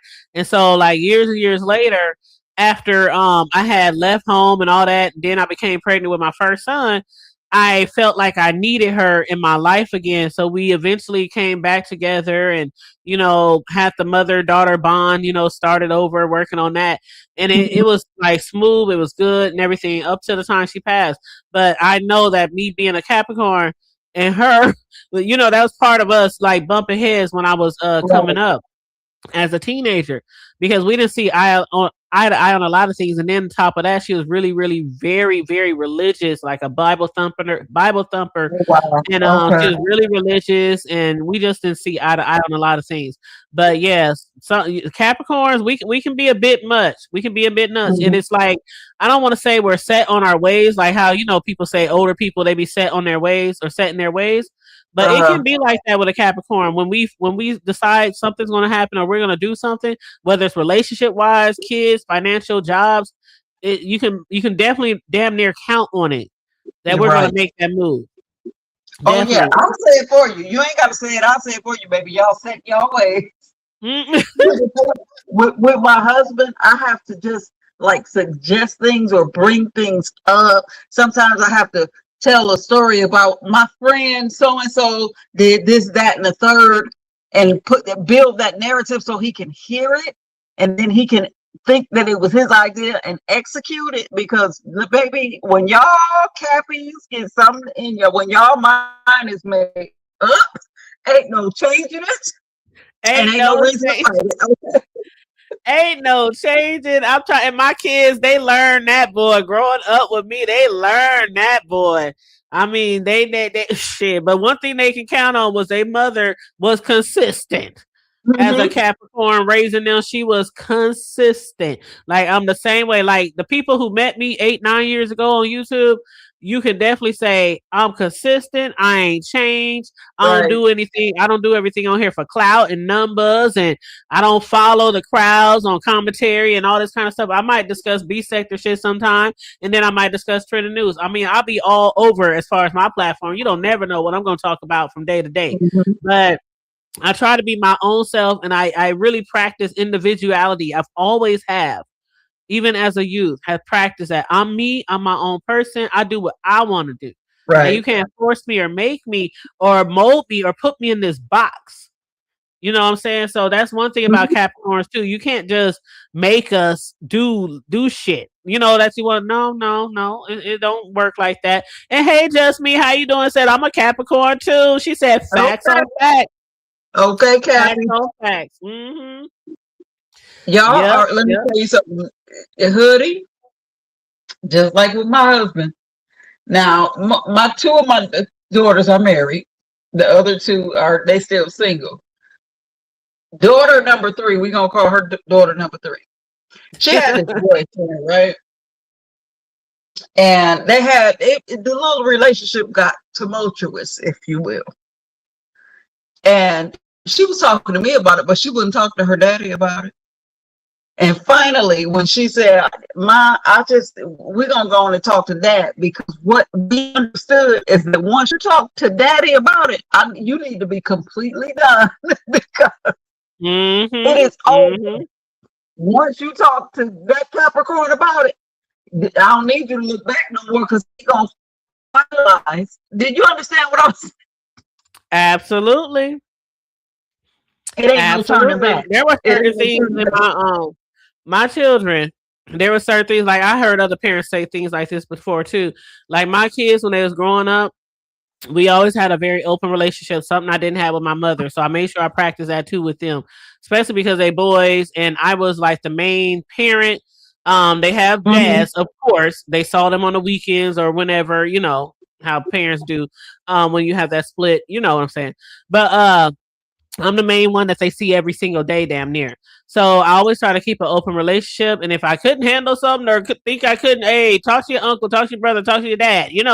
But for the most Mm-hmm. part, that was one thing that they knew for sure. Like if they told me certain things, and if it ain't good, somebody fuck with them, teachers, whatever. I mean, it was like sometimes they'd be like, "Man, I don't think we should tell her. I don't think we should tell Right. her," because they know I will, like I told the story before, how I was banned from all high schools, Uh-huh. sporting events for 3 months. And I ain't gonna go into the story. I told it several times, but you do not play with my kids. And so a lot of times Mm-mm. my sons be like, I don't know whether we should say something to this woman. Should we not? Should we just deal with it on our own? Because I Right. will turn a motherfucker out, okay, over Yep. my kids. So you would be dragging me out Absolutely. that motherfucker. You be dragging me out that motherfucker. As a Like for real, Capricorn, like honey, trust me, you are the last straw. We done did mm, everything we could think to do before we bring it to you because we know, exactly. yeah, that part. You get it. You're a Capricorn. You I understand. I But get it. that is I get so it. funny to Mhm. me because I'm Even when they just tell me things kidding. now that I'm grown, your kids sometimes tell you things when they're grown, and you be like, Mm-hmm. "What? What the fuck? What? Right. What?" I'm like, "Mom, this happened to Mom. Like, calm down. No, like, okay, don't do this to me. Heart be racing. Like Right. or sometimes when you get those phone calls early in the night or early in the morning, and immediately you pick up the phone. What's wrong? Where we gotta go? What we gotta do? Like I'm always like on go. I'm like always on Mm-hmm. go when it comes to my kids. Like they be like, nah, it's good. Like one time my son called me from college, the oldest one. The youngest one was in town college, still stayed at home. The oldest one was out of town college and living in a dorm. So when he was in a dorm, one day he called me at or did he text? No, he called me and it was like 2:30 in the morning. So I was asleep, obviously. So I missed his call. So I was calling him the next day, no answer. I mean, I'm calling him all through the day, texting him, no answer, no answer, no answer. And I'm like, why did he call me at 2:30 a.m.? And he's way out in some hick town, some hillbilly hills have eyes looking town. Okay, that's what it Uh-uh. looks like when you drive into this school, and then the school is like just sitting there. surrounded by all these fields. And I mean, there's nothing literally there but a Walmart, like a gas station, a church. You know what I'm saying? That's where he wanted to go to school in this little Mhm. ass town. And so, and it takes like some hours to get there.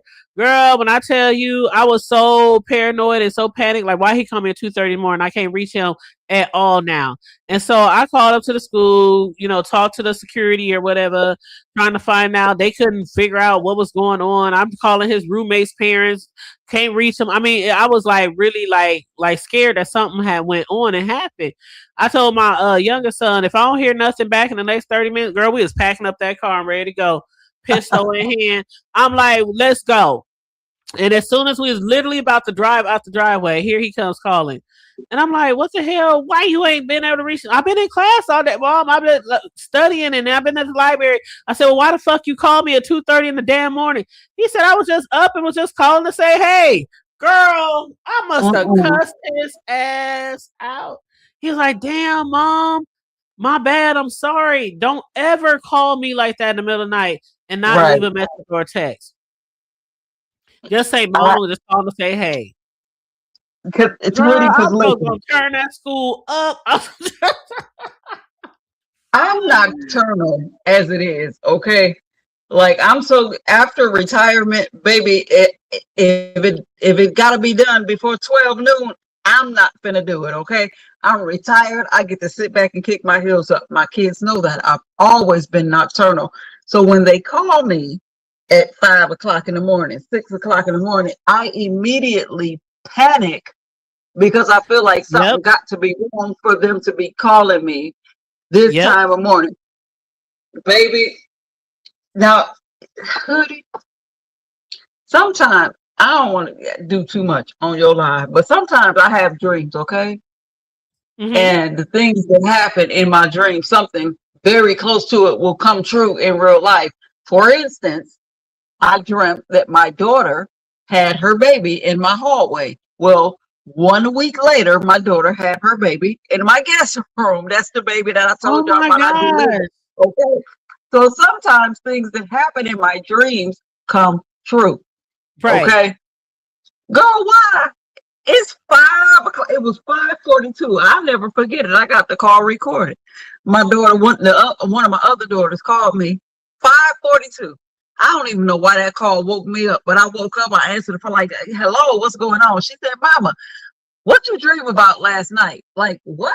This whole, oh Lord, forgive me.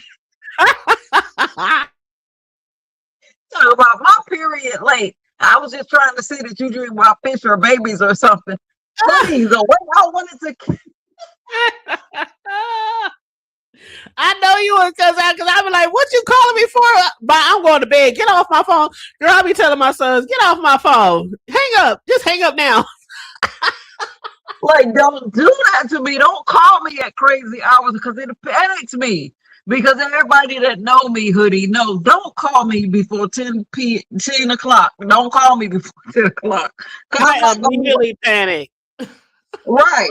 I'm nocturnal. I embrace it. I used to let people make me feel bad about that, like the early bird, get the worm, and all of that stuff. I've been nocturnal as long as I can remember being. I be up all night. I sleep late into the day. I'm very productive when I do wake up, but I don't have to get up at 5 o'clock in the goddamn morning to get things done. Like, leave me alone. Well, see, I've always been like that. Maybe it has something to do with my oldest son, who, when he was younger, he used to have seizures all the time. He had severe asthma till he couldn't play sports till he was darn near in the 5th or 6th grade because of his asthma. But so when I get phone calls, a lot of times I'll be like on high alert, like, what's going on? Don't let him get to school. Like, is he okay?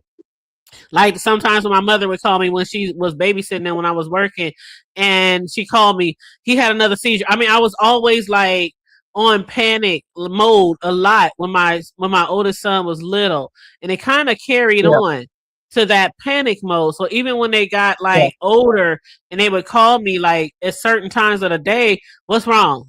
Why are you calling me? What's wrong? And like that time when he called me from college, girl, everything, because mind you, he was in this little hick town. I mean, it was like one of one of those towns where it's mainly like white people, but it was like a hick town. Like when you watch Hills Have Eyes before, where you You go know I through live all in these Mississippi, hills. so yeah. Yeah, you go through all these. It's like a hilly drive for hours and hours. Like I mean, Uh-huh. really high hills. Then you go down, the highways and byways, and then it's like these old raggedy houses on bricks. Like it's like my hood times 25. Yep. In certain places like that, and it's so impoverished and like it was like the last place I would ever want my car to break down. Put it Mm, that way. And at nighttime, it's super dark, no lights. And then you get to their school, and the only thing surrounding them is like a Walmart, a gas station, a police station. I mean, you're literally out in the boondocks. So when yep. he called me at 2:30 in the morning, and I'm like, he's like one of very few black people at this school. I don't know why the fuck he wanted to go there, but he did. And so Mm-hmm. I immediately panicked because I'm like, when I couldn't reach him back in the morning, when I woke up and saw he called, it was like my heart was just racing, like just racing. And it was around that time also when a lot of people, especially black people, were being harmed at these Right. colleges. It was around that Mm-hmm. time period. Mm-hmm. So a lot of things were being done. A lot of kids was caught, drinking and having, passed out, dying, in these colleges. It was around that time frame.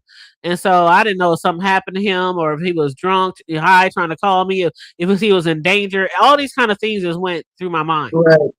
Then to find out, I was just calling y'all because I was up late and I wanted to say, hey, boy, I must have cut his Okay. ass out. Don't you ever. You can call me whenever you want, but if it's in the middle of the night, at least text or something. I didn't want nothing. It's nothing important. I was just calling to, Right. that shit never happened again. I'm telling you.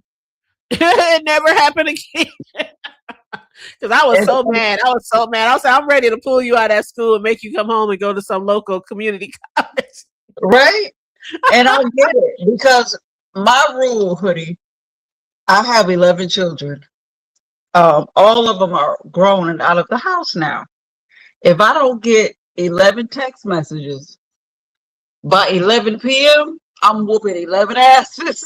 Girl, who you telling? I'm still like that with my sons. I will text them and call them. See, but I slowed down, newbie, because I didn't want to be this worry wart of a mother that they live with throughout their whole childhood. So Right. when the first one moved out, it was every day. I mean, all throughout the day. What you doing? Yeah. How you doing? Then when they had a baby, oh my God, what you doing? How you doing? I'm calling. Put the baby. The baby could be a week old. Can I just see him? Can I just see him? Put him on camera. Right. I mean, I'm that type of mother. And so then with my youngest one, when he finally got his own apartment, I was just still the same way. And then I said, maybe it's time for me to step back. So sometimes I would not call or reach out for maybe 3, 4, 5 days. And then I would reach out, or they would reach out like, dang, mom, I ain't heard from you. It like surprises them when I don't reach out. And I said, I don't want to feel like a hovering helicopter of a mama, now that y'all grown.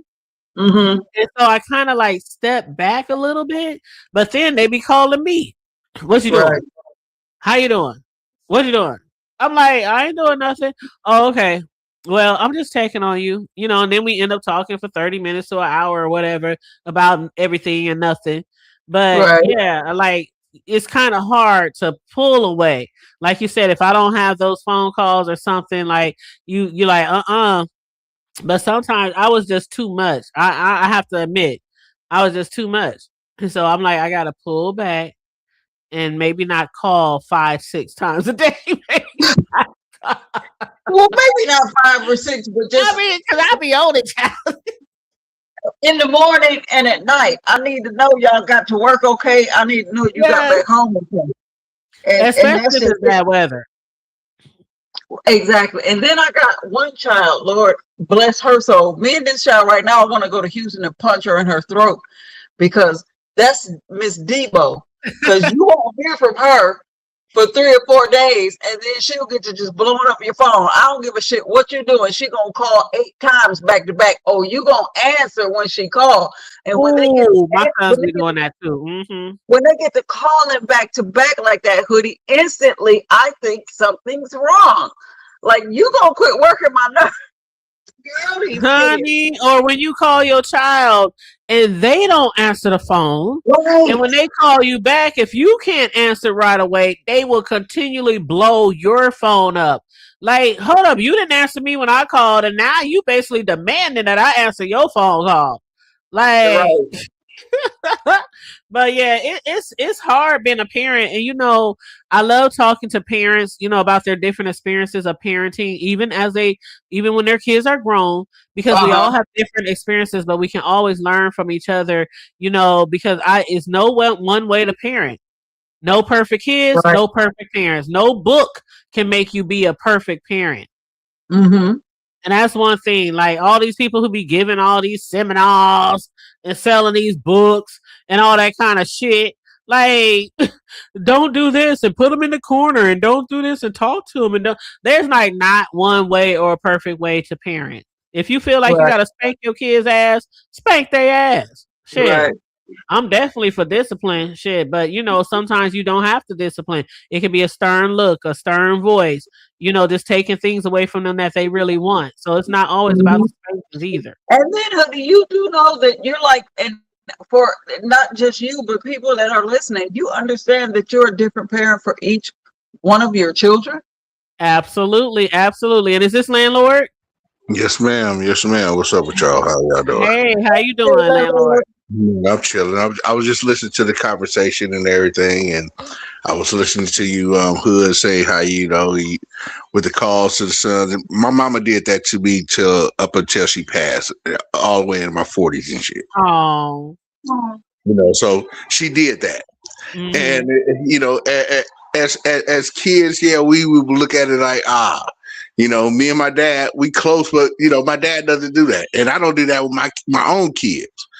So I mean, it's a gift and a curse though with sons where they had a mama always checking up on them, and we don't mind giving up the information. Well, how But did you then, feel about it once you were in like your 20s and Right. 30s? And how did no, that? yeah, I was about to go Yeah. there. I was about to go Okay, there. I was okay, about to go okay. there. So even with it being in that way, it's still, mama being mama, but you end up having to where your sons end up running across women who they're expecting the same thing from. And when that doesn't happen, that's when the chaos happens in relationships and shit. So it's a gift and a curse because we Oh. want it. But as sons, when we go out into the world and mess with women and shit, we looking for that same shit. Oh, wow. But just not in a toxic Okay. way. And not in a toxic way. We're looking for that. But when you don't get it, oh man, we gonna move around, we gonna fuck around, and we gonna do what we doing. Oh wow.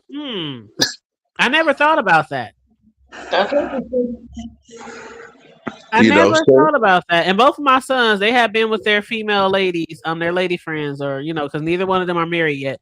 But they've been with them each, I want to say, at least 6-7 years, with their lady friends. And I have to admit that the ladies that they are with, they are, I don't want to say like me, but they are like really caring and really like hands on with their relationship. And and what they they would will call call me and hit me overprotective, up. They they they would call it yeah, overprotective yeah. as a mother, but when it's coming from a woman,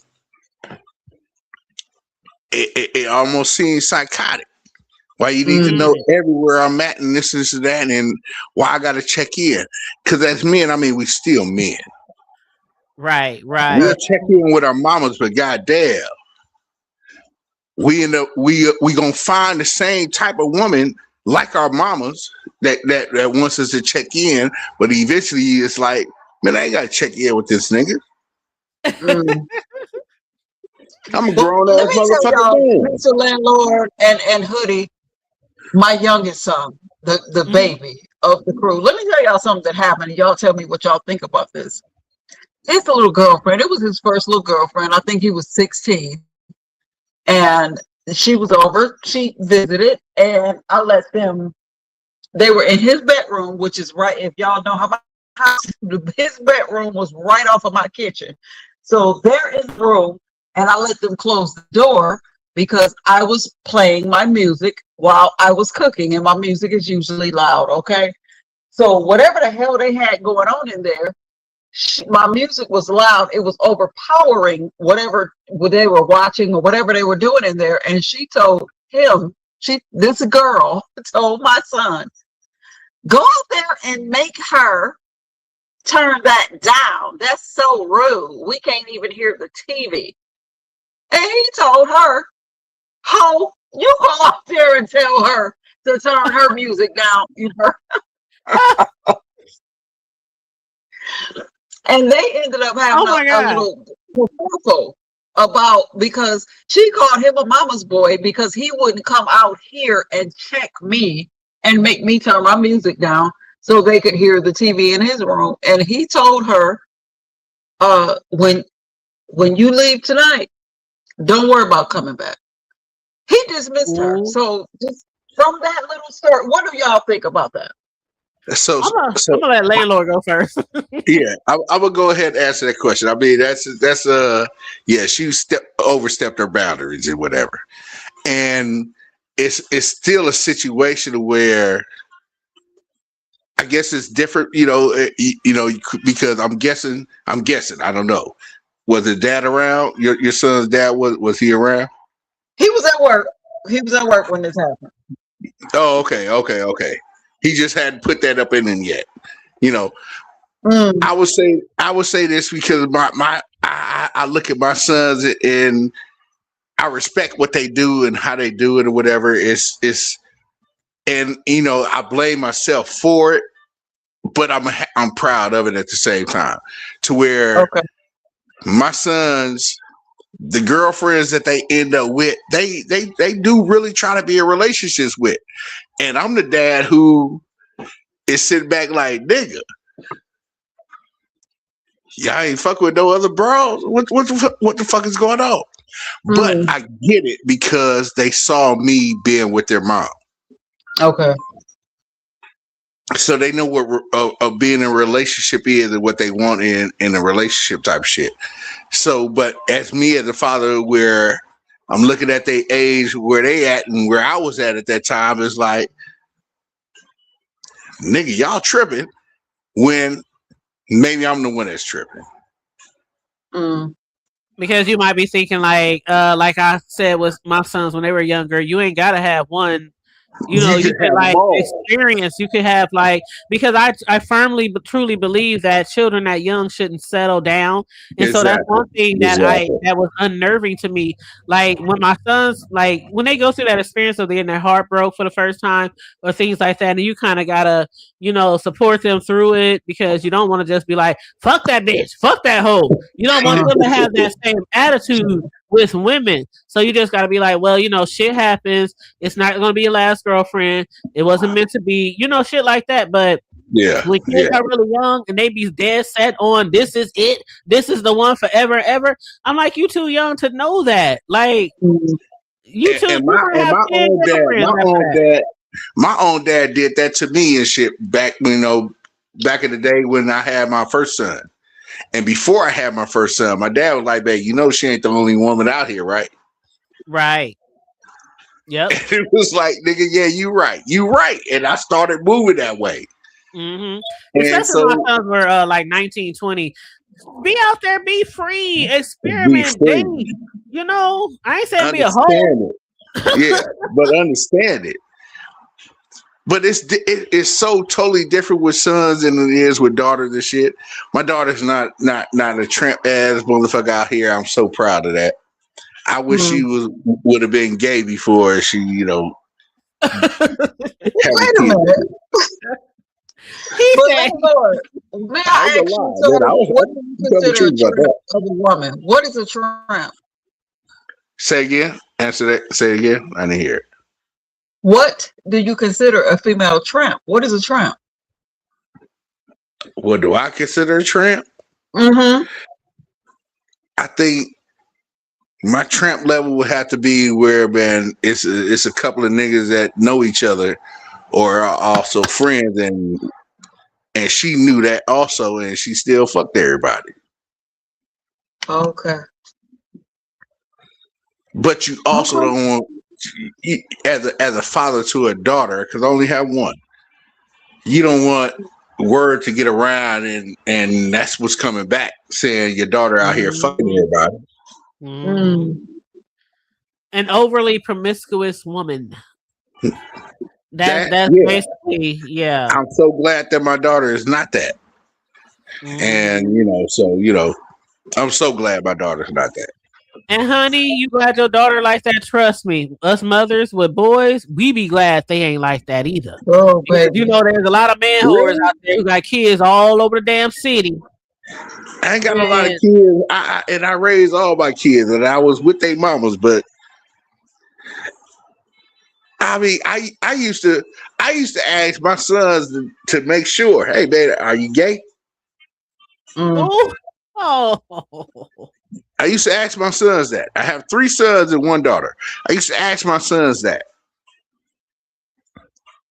Just to make sure. Because they might not have been out there dating like that, or no, I asked them while they were young kids. Oh, okay. Doing the shit that they were doing and whatever, was like, okay, let me ask now, because I always let it be known.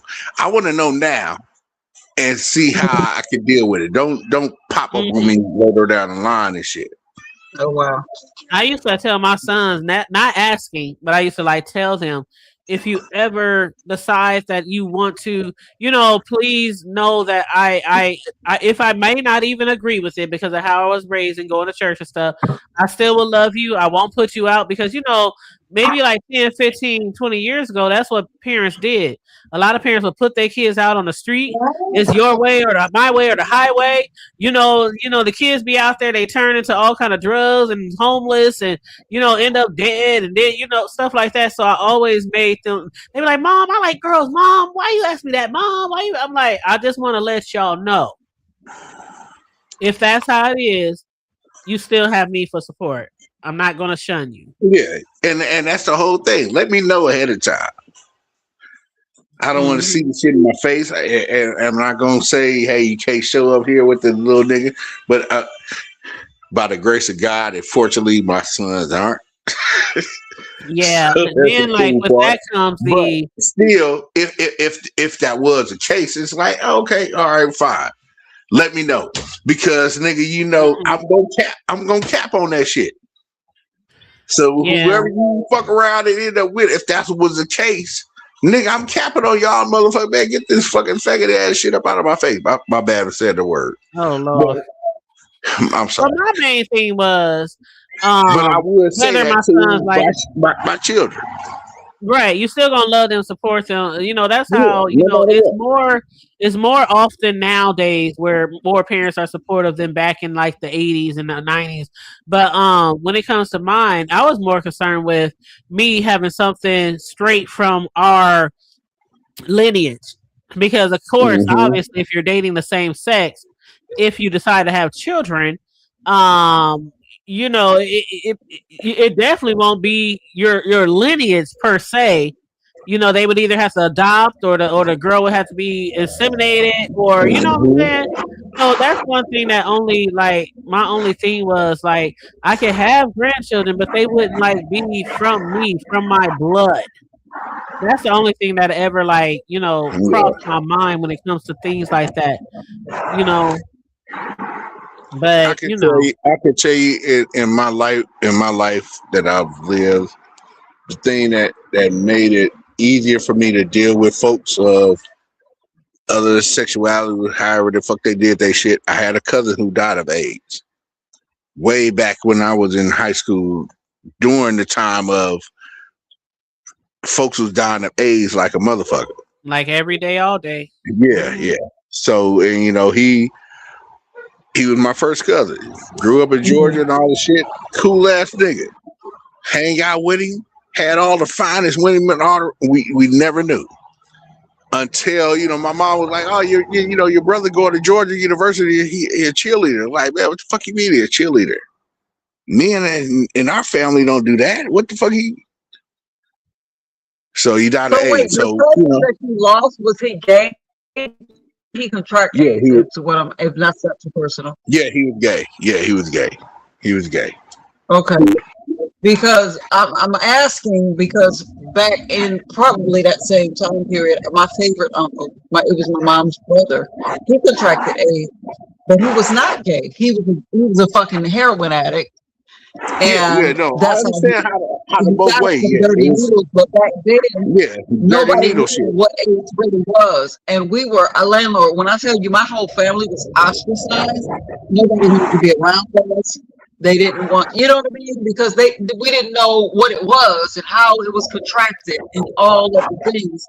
And it does something to me now in 2026 when we have medication that can help you live a semi-normal life with that virus. I would give anything for my uncle to have had those medications. The dirty needle thing is what they didn't put out at first. Right. It was always about being a gay man disease type of thing. It was never put out about the dirty needles. We didn't find out about the dirty needles probably like, well, maybe 10 years later. Yeah, I was about to say So about that 10 was years fucked up. later. Yeah. Yeah. About 10 years later. Yeah. And that was a big issue because then, you know, the stigmatism was it was mainly gay men. Then they tried to put it on mainly gay black men. So Exactly. you know, and that was a heavy time period, like landlord said, where it was like flies. It was kind of like the Rona on 100. You know what I'm saying? Because even though the Rona took out a lot of people, the AIDS epidemic was AIDS took taking out out a lot of people. so many It took people. out a lot of people. Yes, from across the world. And so even then, I remember in the 90s when I would be like maybe promiscuous, not promiscuous like that, but you know, having sex with my boyfriend or whatnot, in times where maybe the condom broke or it came off. Do you know, you talking about the panic in the 90s? I mean, the praying to the gods all night. Please, I always thought the panic was. I always thought the panic was just pregnancy.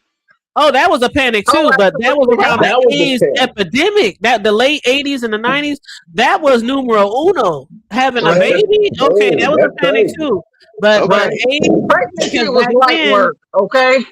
Yeah, pregnancy, okay, your mother she might even kick your ass out on the street. But with the AIDS back then, you did not survive from AIDS back then. It was like you're gonna die. That's what it back then. You know, I would say also back then it wasn't so. Well, I can't say that. The down low shit to where. Oh yeah. The number of women having AIDS increased because the dudes were doing that.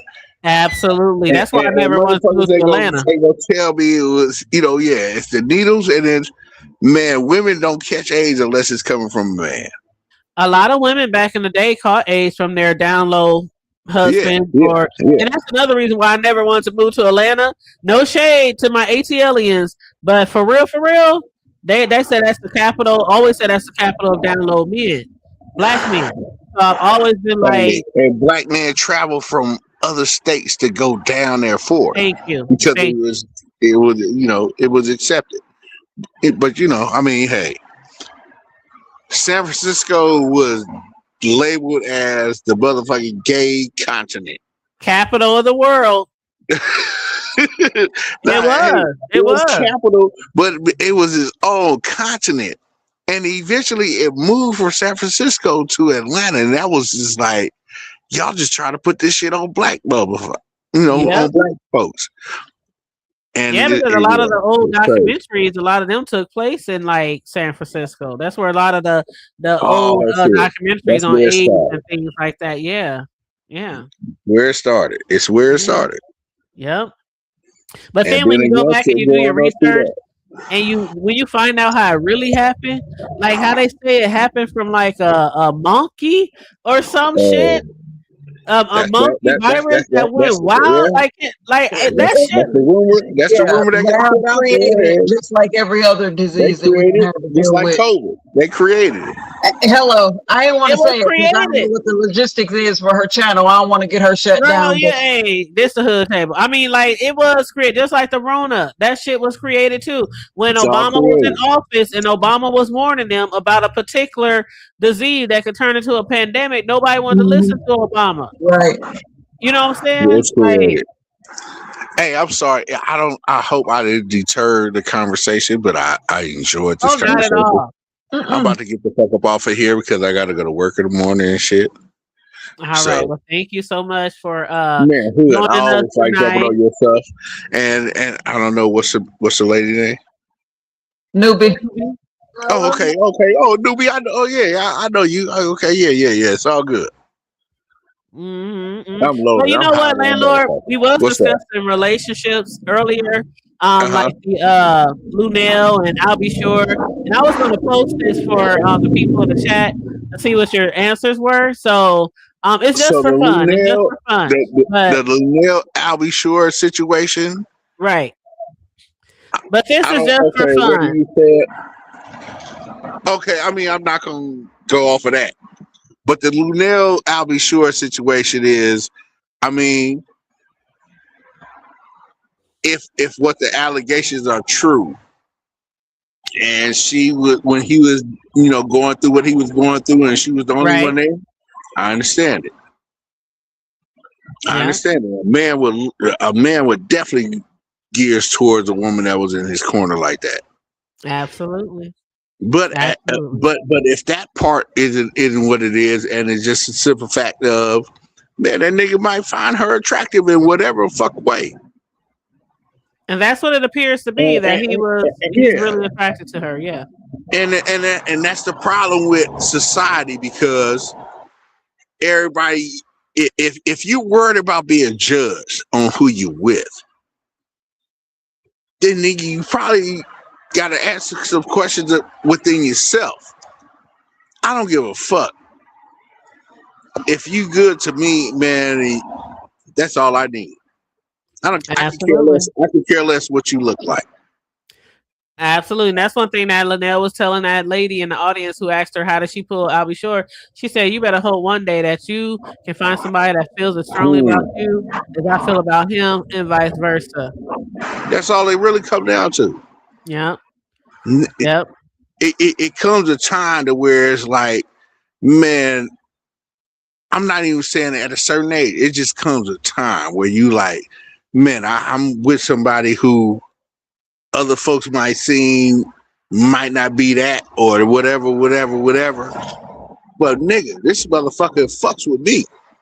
Absolutely. And that's what it all comes down to. A person, you fuck with somebody that allows you to be you. Mm-hmm. Mm-hmm. If you fuck with somebody that's trying to change you to be to what they want, yeah. Mm-hmm. If you fuck with somebody that's trying to change you to accommodate them, it's never gonna work. If I can't be me and that person can't be them, and we come into a middle to where this shit works out, then okay, it doesn't work out. But man, I'm not fucking with nobody just because a person say, "Oh, man, your bitch ugly than a motherfucker." Nigga, to who? Not to me. And you don't affect me. Mm-hmm. It is what it is. Yep. And then just for fun, if you want to answer, you can. If not, the people in the chat, this okay, is just let me look at it. They asked it. Let me see. Yeah, I found this on Facebook. Where do I stand? I stand alone with whoever I'm with. Good answer. It ain't on there. I need to make that answer on there. I need to put that answer on there. Well, me personally, I'm gonna say I'm several things. I'm crushing, I'm single and happy, and single and searching. So those are my things. I do know people who are at the bottom. I don't believe in love. I know there are some people who are absolutely like that as well. They got to the point where they just like, fuck it. So I'm just, man, I'm me and with whoever I'm with. Yeah. And that's how that is, because no matter what, I'm me. Absolutely. Well, as always, landlord, I appreciate you for joining us on the podcast. I appreciate you allowing me up. It's always I like when I'm able to catch your lives and come up. So I appreciate it. Oh, thank you, and I appreciate you too. All right. Okay, you have a good night. Even your affiliates that I can't Riggs, I can't catch your shit all the time, nigga. Oh, he goes live like several times a week. Sometimes we just don't. I can't catch it all the time. But I'm Yeah. saying your affiliates, that's the only one. That's the only affiliate. Right. I'm Not sorry, y'all. Moses. I've been here. I'm cooking, so I'm making plates and all type of stuff. I'm here though. It's It's all good. okay. It's all good. It's okay. Yeah, But yeah. but yeah. I be hating. I be missing rigs and shit. But I don't hate that I miss Moses and shit. But it is what it is. All right. Well, I You know enjoyed you who tonight, you and know thank who you for Moses is, right? You know who Moses is, right? you said did you say Moses? Yeah, I said Moses. Uh, I don't be catching Moses. Moses will share your shit, but I don't be catching Moses all the time. But when I do catch her, she always talking about me still. But shout out to Moses. Moses. I'm lost. I'm lost. I'm gonna leave it as a mystery right there. She gonna know. You know what? I'm She gonna lost. talk about it later. She gonna talk about it later. Oh gosh. Oh, you know what? Get off of here. I'm out of here. Peace, ladies. Y'all All have a right. good night, man. Y'all do good. You too. I like I be telling my sons, get off my phone. Just hang up. Get off my phone. But yeah, you guys, I really enjoyed tonight hanging out with you guys. The engagement in the chat and on the panel for newbie and landlord. I appreciate you guys. We discussed a little bit of this, a little bit of that, okay, as we are accustomed to.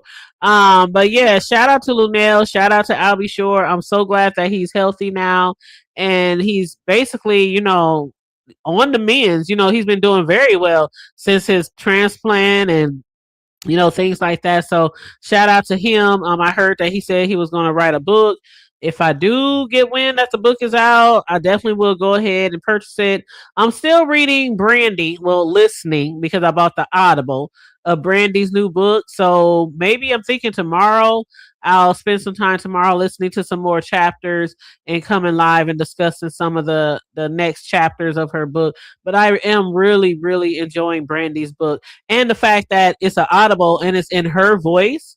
So she's like telling her own story and reading her own book. I love that for her. So yeah, but other than that, newbie, do you got anything coming up? I will listen to the Brandy book because it's you, hoodie. But damn her, big head ass. What the hell was on that note, Brandy? Until she tell us what was on that note, I don't want to hear shit, Brandy. Oh, you said her big headed. Oh, Brandy, she didn't mean it, Brandy. I did. It's no reflection of hoodie. The thoughts and opinions of the panel guests are That is so funny. She said her big head. You know what? Hold on. Here it is. The views and the opinions. Oh, that is so funny. But yeah, I'm really enjoying that book. So I definitely, tomorrow I'm going to try to come back live. And I've been trying to do my little consistency. I know Mel in the chat says she's still trying to get consistent on her channel. But Reed Rock said, yeah, Brandy, what was in that note? All right. Hoodie, I love you. I'm going to go on and get out of here. I don't want to get baby. in trouble. Thank you for having me. I have enjoyed this, but I'm going to get on out of here before I get in trouble. Good night. All right. You have a good night. And let me see if this is Landlord again. Landlord? Yes, me again. I just wanted to come up here and say, before I get off, Nubiology, peace to you. But Luenell is from the town. She eats Stokely business shit and all that shit too. So shout out Luenell. Shout out Luenell. Yeah, absolutely. I'm getting a nigga that other women that think she should have. Thank you. They feel like us big girls. Us big girls. We can't they act like she shouldn't have that nigga. Yeah, like we big girls deserve love too. Shit. I mean, hell yeah, I love them. I love Luenell. I love you still my Valentine, baby. But okay, I'm going. All right, you have a good night. It's all good, man. It's all good. You know what it is. I know. I fuss with you too. Sure. All right. All right, everybody. Set aside from beauty standards, Luenell has a great. She does. She have a great personality. I'm telling you, I was talking earlier in the show, how I fell in love with her when she used to be, back in the day, and she used to be on those comedy road tours, and they used to, record and film all of that, the background scenes, the behind the scenes, and her when she used to hit movies way, way back in the day. She had like little spots in movies immediately. This first time I heard her and laughed at one of her jokes, I was like, "Oh my god, I love me some Luenell." And of course, I always loved Albie Shore since way back in the early '90s and stuff like that. But yeah, I'm glad that they are together. I'm glad they're happy. They're happy, they're together, they're healthy. I'll be sure that was a very scary moment. It's a lot of celebrities out here who have had some serious health scares, along with people in our own families. And so a lot of us, even though we might not know them personally, we have been fans of theirs for years, know them virtually or on social media, maybe even been to some of the comedy shows or concerts or things like that. So, as fans or people who can appreciate good music and talent, when people like that go through things, sometimes we go through those things with them. We pray for them. We wish the best for them. And that was how it was with Albie Shore, also with Jamie Foxx, and a lot of other people, in the industries who might have even passed away. The Whitney Houstons, the Michael Jacksons, the Princes, the Bernie Macs. You know what I'm saying? So, a lot of us, we really, really do care about the well-being of people we have never maybe even met in person. It's called being human. You know what I mean? But yeah, so you guys take care of your family, your friends, your loved ones. Always try to look out for each other and things like that, because you never know. In a second, somebody's health could turn for the worse. In a second. But yes, and what's up, Reed Rock? I appreciate you for joining us today. Everybody who joined us today, just me, lovely love, Melissa, a newbie, landlord. I know some of y'all didn't drop down, but Peach Cobbler, Mr. Boston, everyone who joined us in the chat, Lady Virtue. I appreciate you guys for engaging. Everybody who's watching from the clouds, I appreciate you guys too. Like and share the video, please, and thank you very much. Your girl's on the road to 9K. So please, please, please help us stay in the algorithm by liking and sharing the video. I appreciate you guys. If you want to donate to the platform, the Cash App is $ the Hood Table 402. If you want to donate, via Cash Super Chat, you can always hit that $ at the bottom of the chat to donate. Anybody who catches us on the replay, please leave me a comment. Let me know what you thought about the show. If you have any opinions on anything we discussed about, and please make sure again you like and share the video. And again, shout out to the replay gang. You guys stay safe, be blessed, remain vigilant at all times, and always remember to keep it hood. I'm out. Bye.